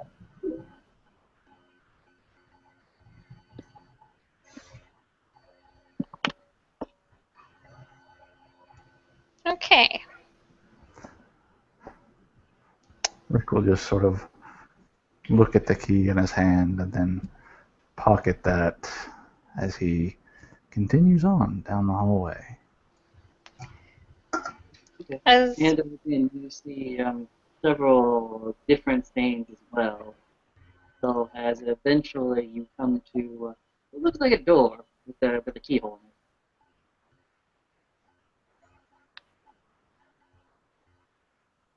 Rick will glance back to the others and sort of raise a brow. One way to find out, right? well, at this, Anna will take the key from Rick. Allow me, sir. And she'll, slide the key into the lock. I don't know, there might be sunlight in there, you don't know. Anyway, so she slides the key into the keyhole and proceeds to cautiously see if she can crack the door open ever so slightly. As you put the key into the hole and you turn it, the door does not open. In fact, something else happens. Over or have the sprinkler turns on. What the f... I assume we're all getting wet now. Yeah, you're all getting a little bit drizzled.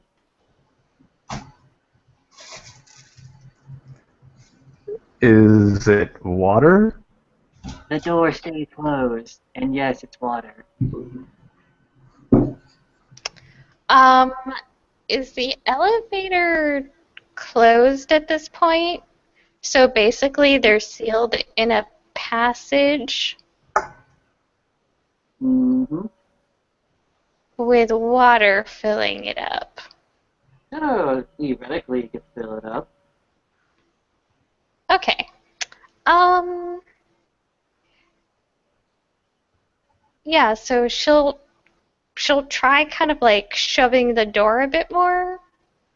But still no budge, right? Yep, no budge. Won't open. Uh, Sprinkle, sprinkle, sprinkle. is it does it feel heavy? I mean, we could try and kick it in.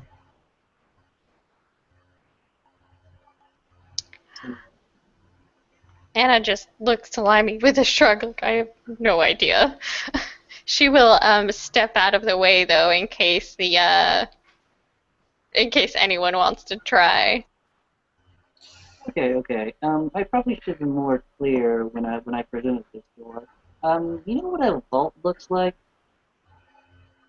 Whoa. Okay. It's like you get the feeling that this door was definitely designed to keep whatever inside safe and sorry. Okay, so there has to be something else. Yeah, definitely. By the way, more sprinkle, sprinkle. Try the key again, see if the water stops. Okay. Anna will step back in front of the door, pull the key out, put it back in, try turning it again to see if it shuts it off, or if just pulling out the key shuts it off. Um, you pull it out, you put it back in, but instead of turning it this way, you turn it this way. Hey, you hear the click, pull it out. Sprinkle, sprinkle. No, sprinkle. Uh, so Egyptian symbols, sprinkler systems, something old enough to use Egyptian symbols doesn't want fire coming anywhere near it. I don't know, like that's just the impression I'm getting. And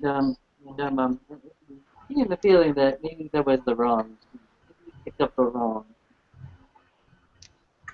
Oh. Um. It, so there were other ones, maybe then. Okay. Does anyone want to go back and look for other ones? And we're I sure this door isn't gonna open. Okay, everyone here, do me a favor, and actually, do you know what you're looking for? There was a certain some. What's your methodology in searching for something? Well, this doesn't work, so something else has to be in here that works. Yeah. Okay, think about the actions you just took within the last 5 minutes. What did you do? What happened? What came afterwards?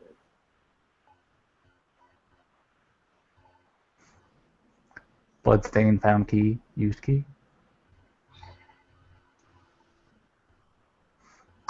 Nick's going to be attempting that strategy and looking at the other various bloodstains in the hallway. There you go. Um, how many symbols do I have here? Oh, I have quite a few left. Over here and do me a favor and roll intelligence investigation because you got an MO you're working with now.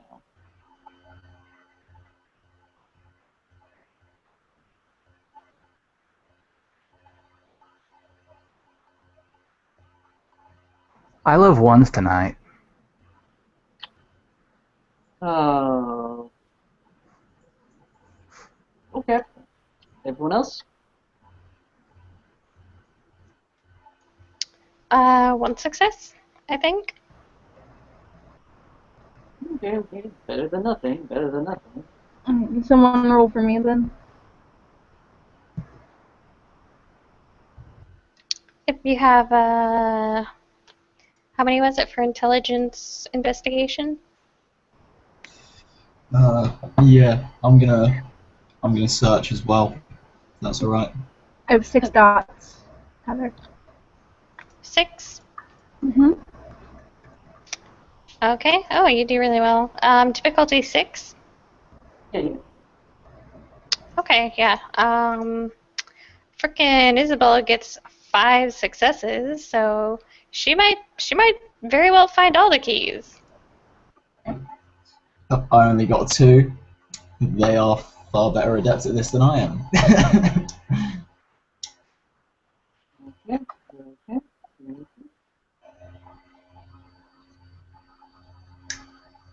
Okay. I'm gonna go ahead. Show you guys a symbol. The 3 that actually looked, and unfortunately, Rick, one teacher, man. I'm sorry to say that.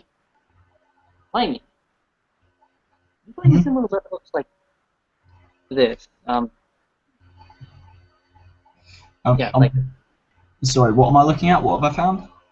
you have found a key with this symbol on it.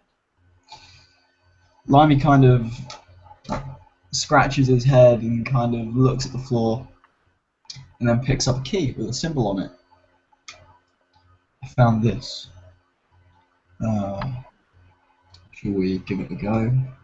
Okay, okay. Anna, you find a key that looks like this.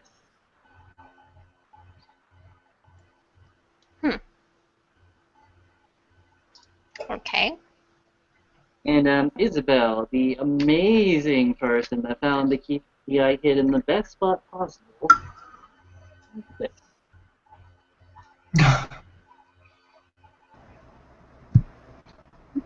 Okay. And I'll pick that up and see my ability to get small items and pick them up.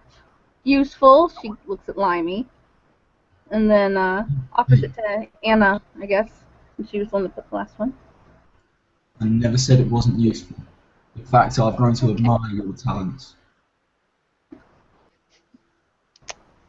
Well, Anna will just go around and collect the keys from everybody, all the keys they found. Um, she will try the. Well, before she does that, Rick will be investigating the door itself to try to see if there's anything that might indicate which key they're supposed to use or if there's some kind of order to them. Fair enough, fair enough. You're looking at the door, and don't even bother rolling the investigation, otherwise it's going to be here all night. You look at the door, and you see the word Alexandria.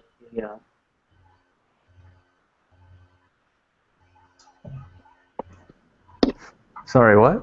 The door. Oh, I'm sorry, you see the Royal Library of Alexandria.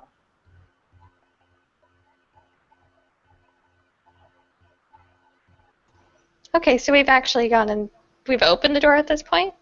No, no, no, you haven't used any of the keys yet. Oh, okay. Tell me about the key you're using. There's only one keyhole.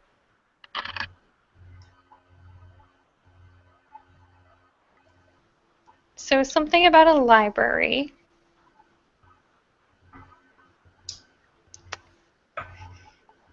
Do any of these symbols mean anything close to a book or a library or something? Right, Well, unless you somehow decrypt for what kind of symbols are, or I really can't help you. If you want to decipher them, go ahead and make an intelligence academic roll.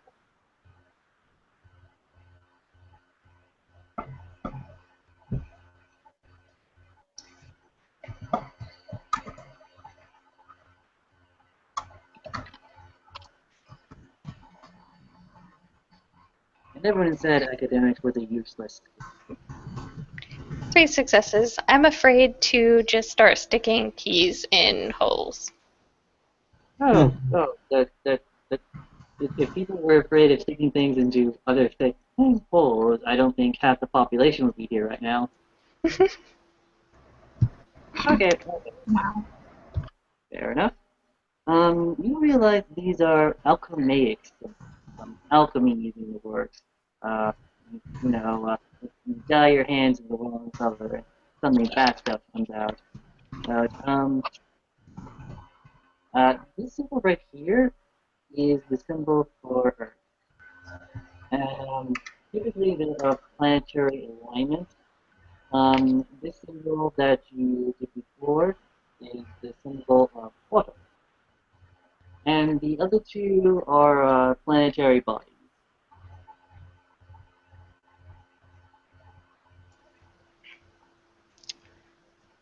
Okay. I could only make out part of what you said, so. Okay. The symbols on the keys, they're alchemaic, which means they're alchemy, which means other things. Okay. The symbol that you found was the symbol for Earth. The symbol that you had previously put in the door was the symbol for water. And the other two are planetary bodies. Okay. Well, only one of them can work, right? So. She That's is. difficult. Hmm? That is the idea, yes? Okay, she will just pick one. Um. I guess she'll go with the one Limey found first, the sort of moon-shaped one. Okay, go ahead. Okay.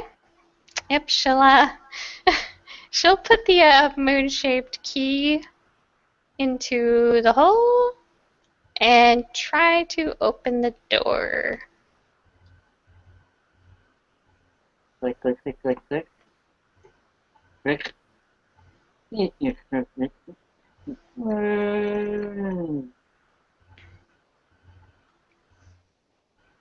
you sure you're not cheating?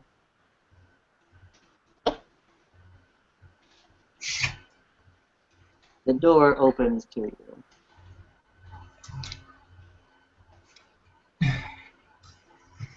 Okay, so what's inside here?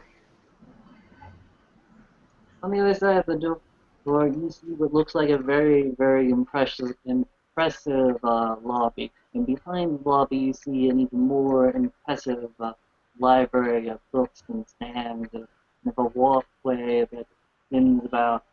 And right at the front desk, that would be the front desk, you see a man. I'm gonna bring up his picture real quick. Like, you guys are so damn lucky. Well, I kind of figured because the round symbol previously we found out meant sun. Yeah. I should use the moon-shaped one because, vampires, moons. So, I mean, Yeah, that's definitely a way to do it.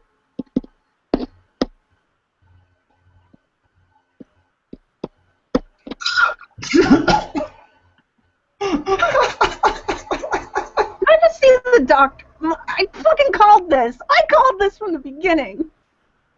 Oh, brilliant. Oh dear. I called Welcome, this. yes. hello, sir. Hello? And he looks to Rick and Isabel. Brother, sister, good to see you. And you brought guests. Awesome. They will make good lunch meat. And their conversation will face the thrill of the night. Rick will sort of step forward a little and nod to this person. Hello, I'm assuming you're part of the family. These are our friends, not our lunch. I'm sorry we didn't bring refreshments. The man before you sniffs the air, his eyes go glaze over, looks at two of them, and looks at third.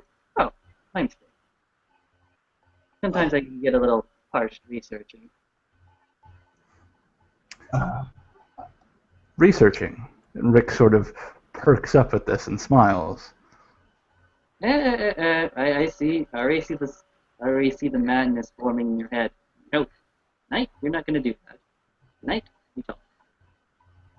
Now, you know my name, right? There's no way you don't know my name by now. I'm sorry, all I heard was sort of beckoning. You know my name, right? Alright, are you Osiris? I think Osiris is more an affront to our affliction, the way that we are dead yet living at the same time. The idea that Osiris rules over the dead, but not the dead, the living dead. And I think that's what we are. No, something else. Although I was watching you, Anna, you're quite clever. Anna just kind of smiles and kind of walks around and looks over some of the books, trying to act not as intrigued as she is by all of this. So, my name. You know it, don't you?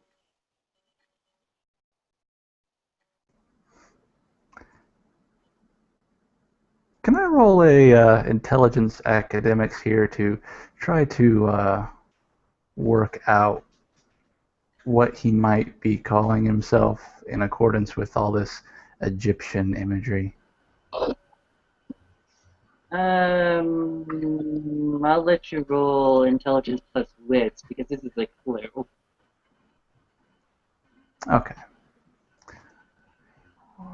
Intelligence plus wits? Yep. Difficulty is 7. 2 successes. Okay. You remember the vision you had before, right? Yes. Your dreams are invaded by a simple collection of broken images. Hey, broken mirrors in the bathroom. You, screaming stars of class, children, come find me. The Manhattan skyscraper, the tent, and then a blue police box. Rick just sort of stares at him and sort of cautiously steps in. Is there like some sort of furniture? Where is he right now, actually? So he's just standing in the middle of the room, next to a desk, with his hands behind his back, being all proper.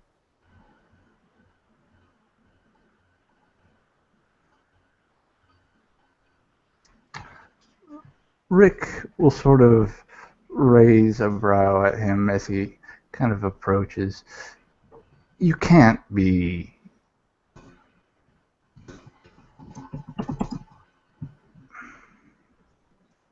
No, you couldn't be. What couldn't I be? Maybe the wrong answer will lead you to the right answer. Malkav.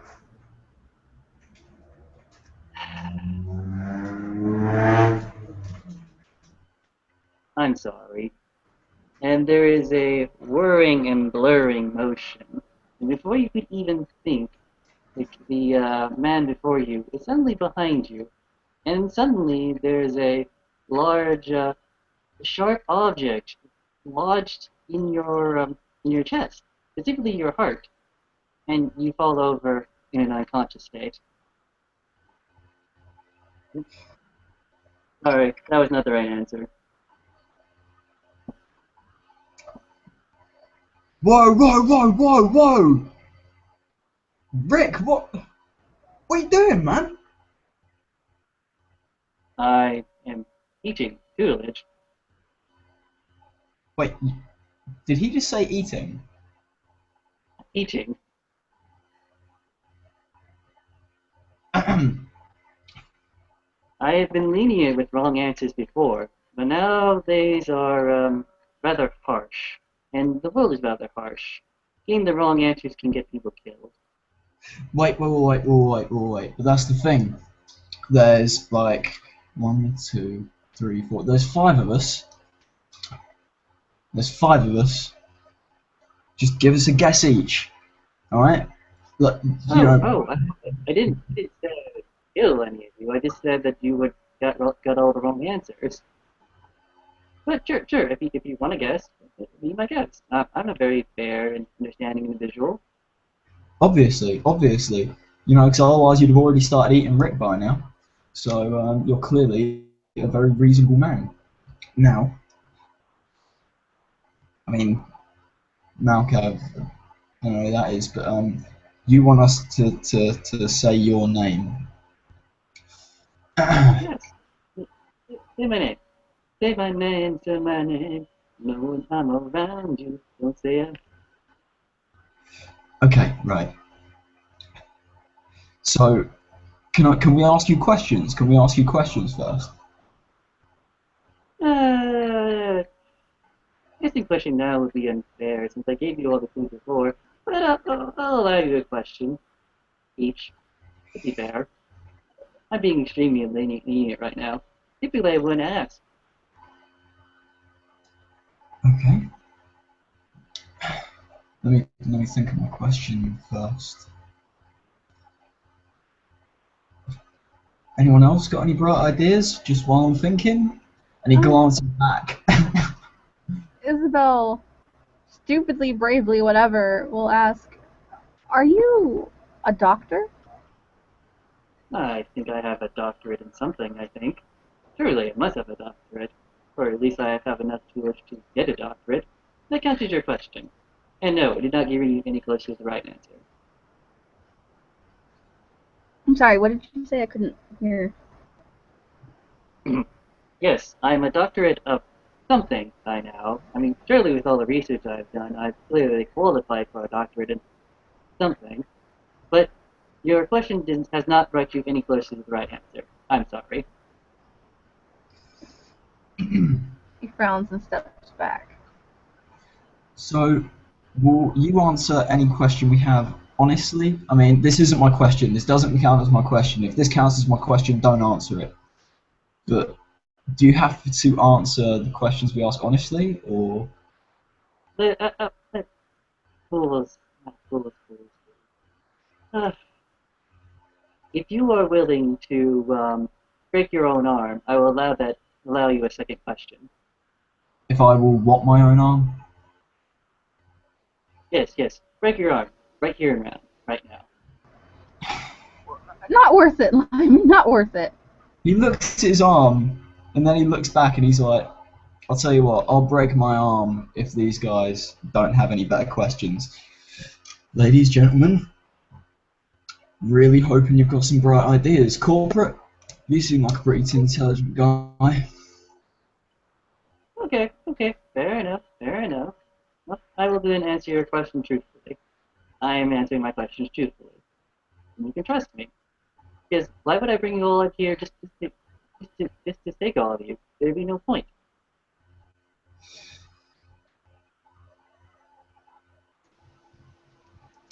Well, you seem to have a thing for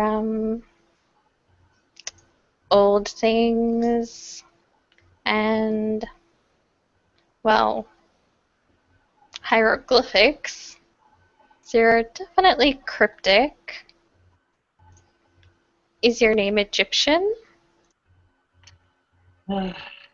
Unfortunately, no, it is not Egyptian.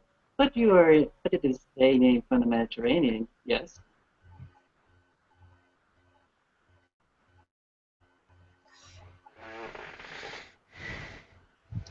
I'm pretty stumped. Come on, finance Come on, come on, bank boy. The finances. Did you guess what my name is?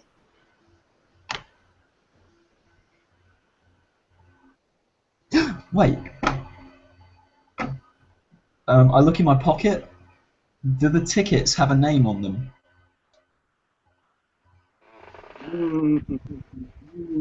Good boy, good boy. You look at it and look at the tickets. The thing is actually blank. But when you actually look at the ticket information, it says 10th Street, 10th row. All of them say 10th seat, 10th row. So, sorry, mate. Could you type that? Is that okay? It's I'm getting a little bit of feedback from my machine right now. No, okay.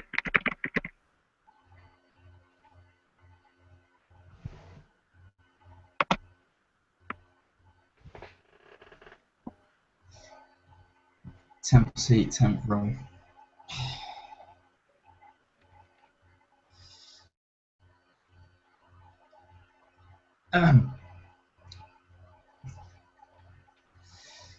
He kind of yeah, he kind of looks at Anna and he sort of points at the ticket and he says, "Is his name 10?" My boy, my dear boy, that is correct. Oh, you have just saved everyone here. You're a hero. You know what you get? You get a fancy car. Oh, Isabel, come to me, sister. How can I be so harsh to you, my brothers and sisters?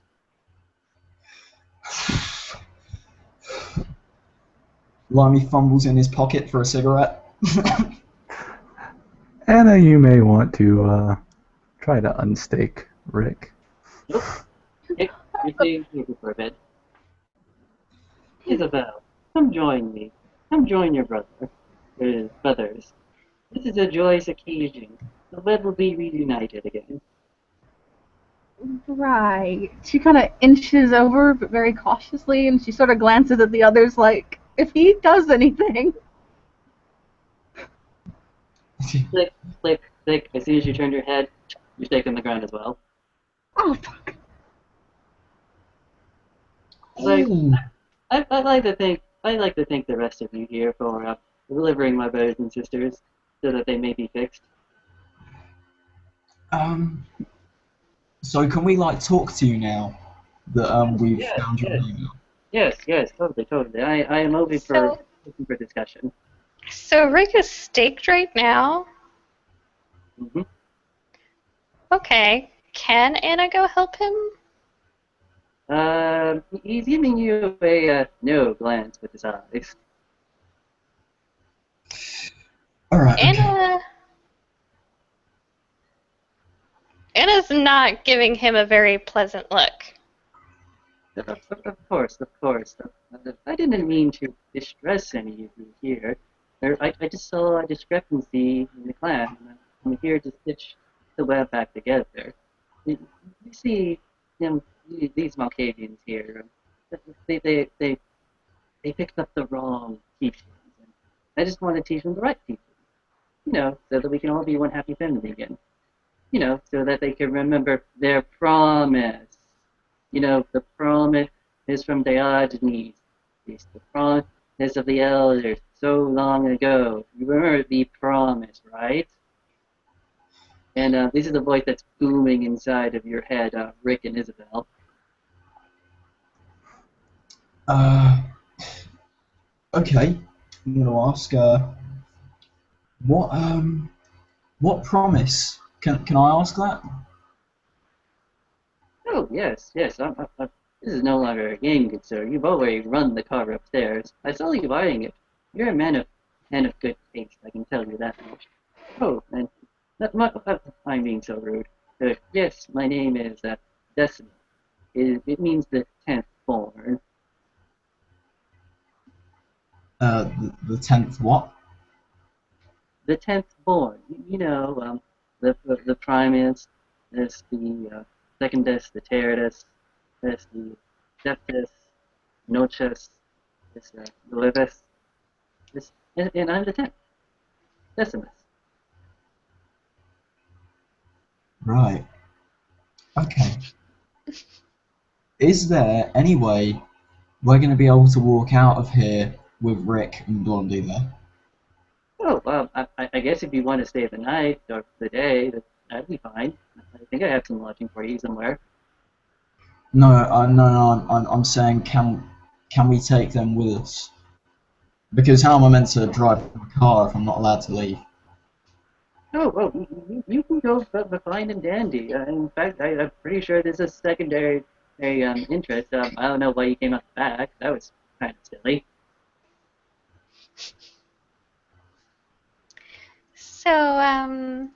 So 10, and Anna's just like slowly been inching towards Rick. I mean, she hasn't made a move to like unstake him or anything, but she's definitely close to him, making sure he's okay, and kind of like keeping her eye on 10. 10, I mean, we're practically family. I mean, can't you just find it in your You? find it in your heart to unstake him? I don't do this out of some type of malice. Yes, I do this out of duty. I have to do this. I'm just doing my job. Oh, But but I understand that he's your family, and well, I would accept you as a sister as well if you wanted. oh, no, that's okay, that's okay. Hey, so about that problem that you're trying to fix, what problem are you trying to fix anyway? I mean, what's broken? It's just it's just a silly little thing, something that will get fixed. They're not being harmed. They just learned a thicker lesson that don't want them to learn anymore. So we're doing a retraining kind of thing. Um, um, yeah. The more heretical members of our number have learned this lesson as well. They have reneged on their promise as well. I'm just here to make sure that everyone remembers their promise. That the promise they all spoke before or they spoke. The promise they all agreed on before agreement was spoken. The promise that should never be broken.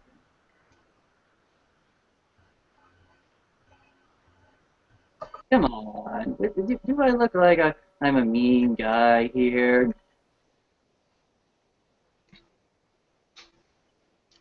Well, you do have my my employer staked at the moment, sir. Oh, well, that's quite unfortunate. But he will be right as rain in the next morning. There's nothing wrong. In fact, I can, if you want to watch, I can go ahead and do it now. It's not that hard. Can I ask what you're going to do first before you do it? I'm just gonna teach them. I'm just gonna teach them dominate.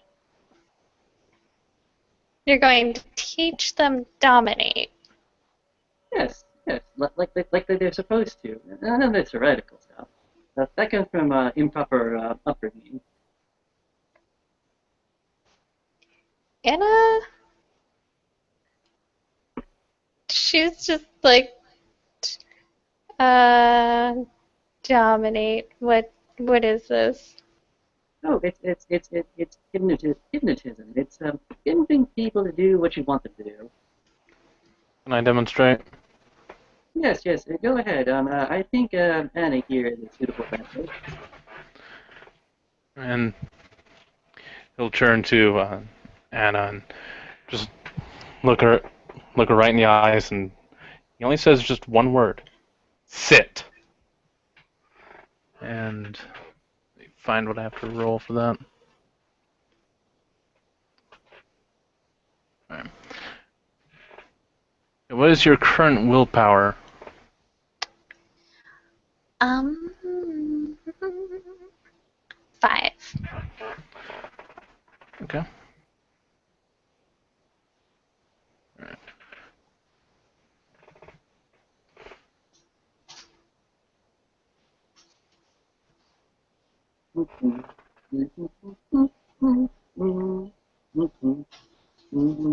Six successes, which means Awesome. you're compelled to sit. No, at your own pace. Yeah, there's nothing forced or something like that. You just feel compelled to sit. And Anna, Anna will sit, kind of right next to Rick. see, Mr. Really, you understand, right? You understand the line of Parashar and and my line agreed. It was a promise by everyone. This was better.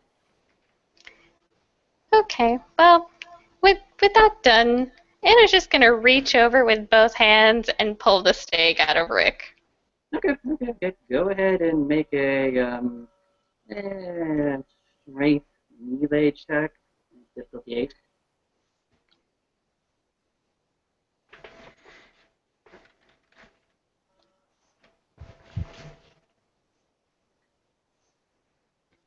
Oh, yeah, I failed. You oh god. You actually drove the stake in further down. You sort of fell down right onto Decimus's legs, and he goes ahead and picks you up. There, child. No, there's nothing to be harmed about. You will be fine in the morning. And for people that are stake, he's inside your head, pretty much saying, "You're gonna have some fun. Don't worry, you're perfectly fine. Ain't nothing bad's gonna happen to you. Just quit using that awful discipline." Rick is at this point resisting everything this guy is saying in his head. That means this is gonna take. Oh. You're putting a. No, that means this is gonna take longer and longer to do. Isabel, be a good sister and convince your brother to just go with it.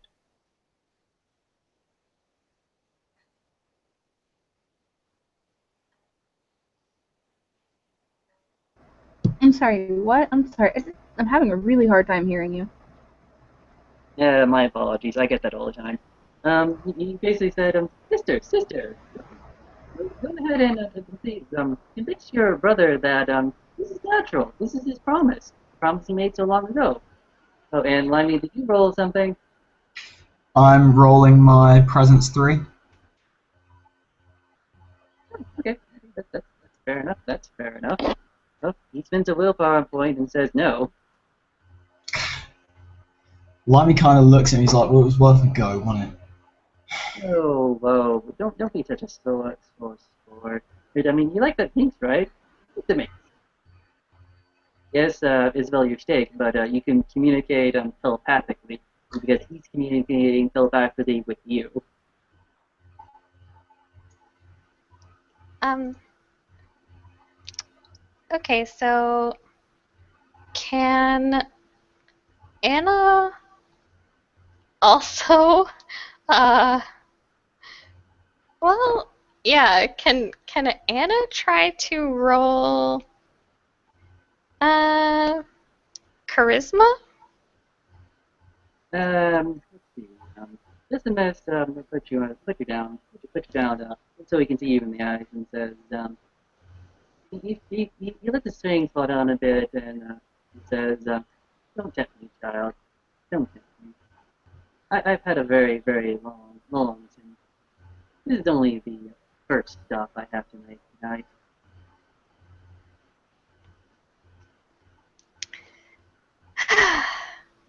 Anna just kind of like grumbles.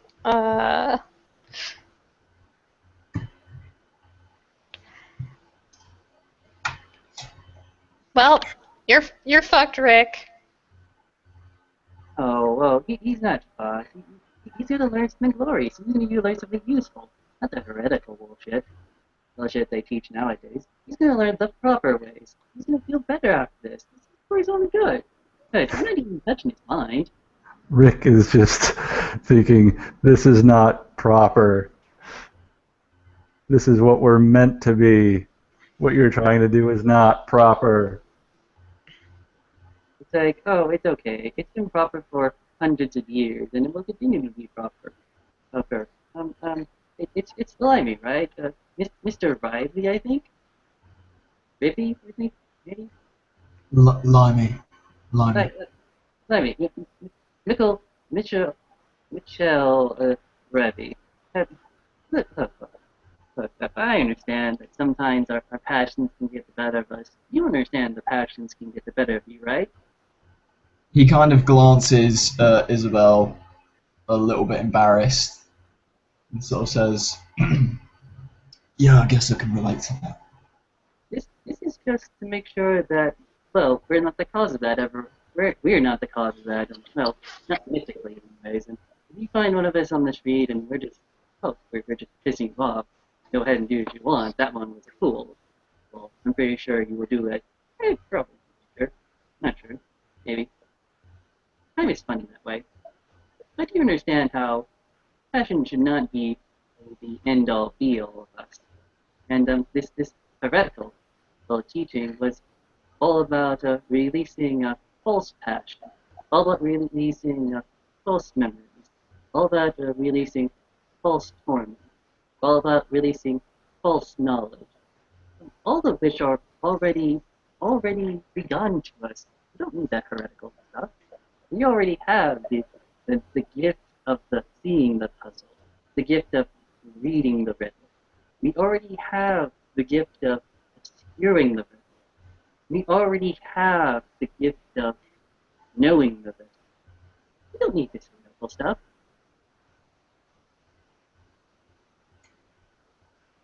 I'm very, very sorry, mate. What was that? We already have the gift of what now? We already have the gift of knowing the puzzle. We already have the gift of sharing the puzzle. We already have the gift of hiding the puzzle.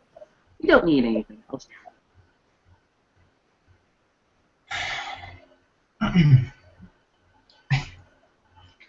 But I'm not gonna lie, mate. I ain't even Malkavian. All of this, I'm just a simple guy. You know, it's just all a little bit over my head. All I know is that you've staked two of my friends with I don't know, the intention of changing them. I don't know, in your subjective opinion, for the better. Um, Now, I'm just going to take a guess here and say that maybe they don't quite dig that. You know what I mean? So, is there any way we can walk out of here without them altered in any way? I mean, you know, like Rick Grayson. I mean, I'm pretty sure his madness is the reason he's such a good selling writer. You know, not being funny. He's like out there. You know what I mean? Mr. Rigby, when a child does something wrong, do you not spank it? When a child that counts 2 plus 2 equals 5, do you not correct him? Do you not put him on the right teachings? If I were to do such a thing, I'd be neglecting my duties as the teacher, as someone to the clan. I'd be forsaking my own position. I might as well be one of those heretics out there in the streets, causing mayhem and destruction. Yes, that used to be our way at one time, but we made a promise. Not until the end. But today is not the end. So is the only transgression they've made not knowing dominate? Partly, yes. What if I taught it to them? The man's got a point. The man has got a point. Good work, corporate. Oh, maybe. But my way would be so much more quicker. In fact, while you guys were talking, it was already done. What's happened? The stakes have been lifted out of Isabel and Rick. While you were talking, you gave me all the time I needed. I explained why this happened. It happened, and you were, well, thankfully, pleasant enough to let me explain. And through my explanation, all has been done. Oh. Okay. As the stakes are pulled out of each of them, Anna seems to be having a really creepy ghoul moment. and she seems to be like reaching for this steak and like suckling the blood off of it.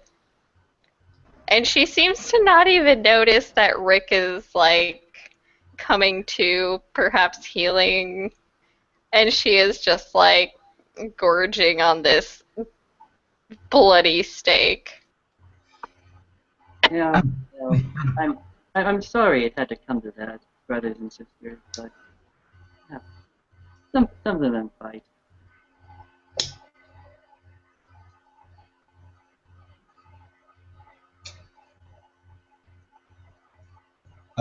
Limey kind of nudges Anna with his foot. Like, he's like, Anna, knock it off. And he kind of points at Rick, like, he's awake. Anna kind of like drops the steak suddenly. Oh, you're okay. And she'll kind of like hug his legs. I don't know if he's standing it or not.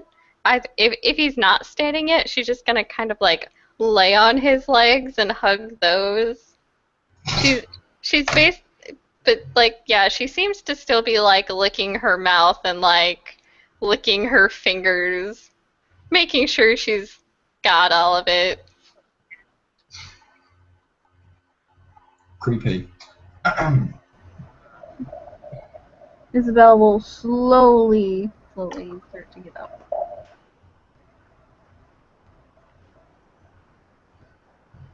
And Rick,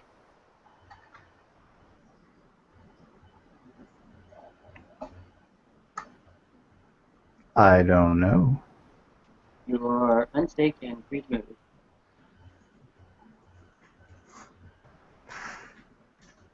Rick is getting up, I guess. Okay, good. You've been brought back into the cobwebs. It's good. Now, I'm going to tell you something that's going to be rather harsh. I'm going to tell you all something that's going to be rather harsh. You've done such a good job today. I feel kind of bad saying this, but stop being a dick. Even think, people. Talk to each other. We are stronger together, brothers and sisters. We are stronger when we work together. When we are alone, we only get little pieces of the puzzle. The more pieces you put together, the better the puzzle looks. Huh. That's actually quite profound.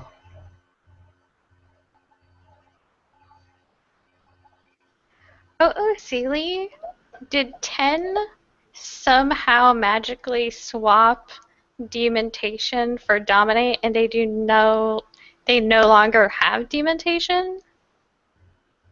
Out of character? Yes. Thought so. What? No. Yes.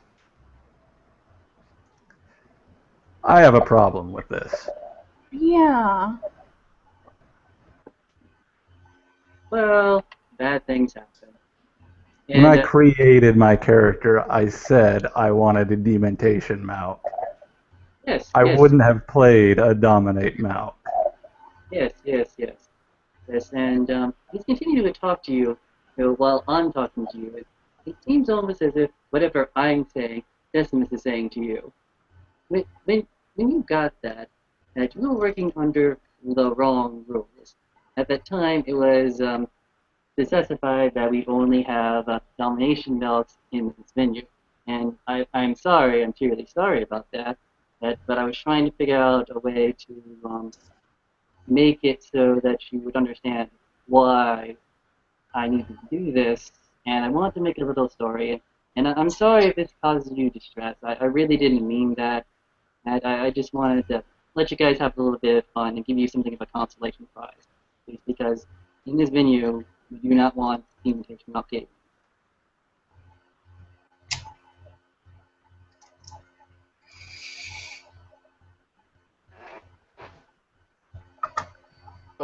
They stopped using dominate and picked up dementation right at the end of the Dark Ages as a whole clan in their canon.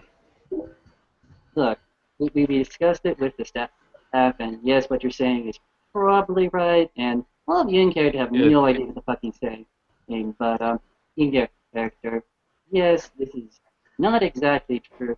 In the Dark Ages they had dementia and then switched over to Dominate, and that was only because the original rules had had had Melkade used with Auspex, Dominate, and uh, the hiding one. Sorry, the name escapes me. Obfuscate. There we go. It was only later when they made the Sabat and then made the Acacia that they brought it over. Unfortunately, I talked to the staff, and they all had problems with it. And I asked them if I could run an adventure to help them explain why this was a bad idea. And we're the only two Malkavian players. I'm sorry if it feels like I ambushed you, but this is the compromise I came with. And I'm deeply sorry and offended with myself that I had to do it in this tricky kind of way.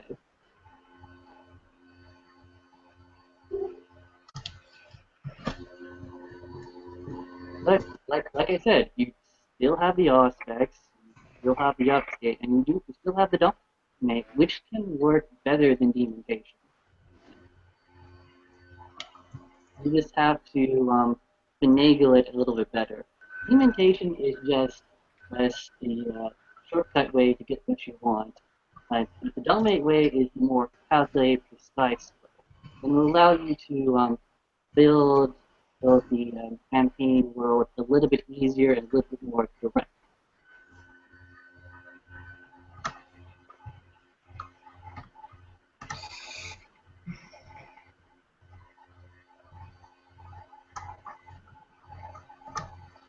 Like, feel free to talk about this. I'm all up for this. We're out of any kind of consistent storytelling right now. Shall we finish the adventure and then kind of chat things over? Yeah, let's finish the adventure. Like, I'll agree to do that. Yeah. Okay. I was just breaking a little bit of the fourth wall, and yeah, I'll end the adventure here. The adventure ends with the canine confused, distressed, and distraught this man who is speaking nonsense about a world of make-believe, about how fiction is reality and reality is fiction. And we will say goodbye.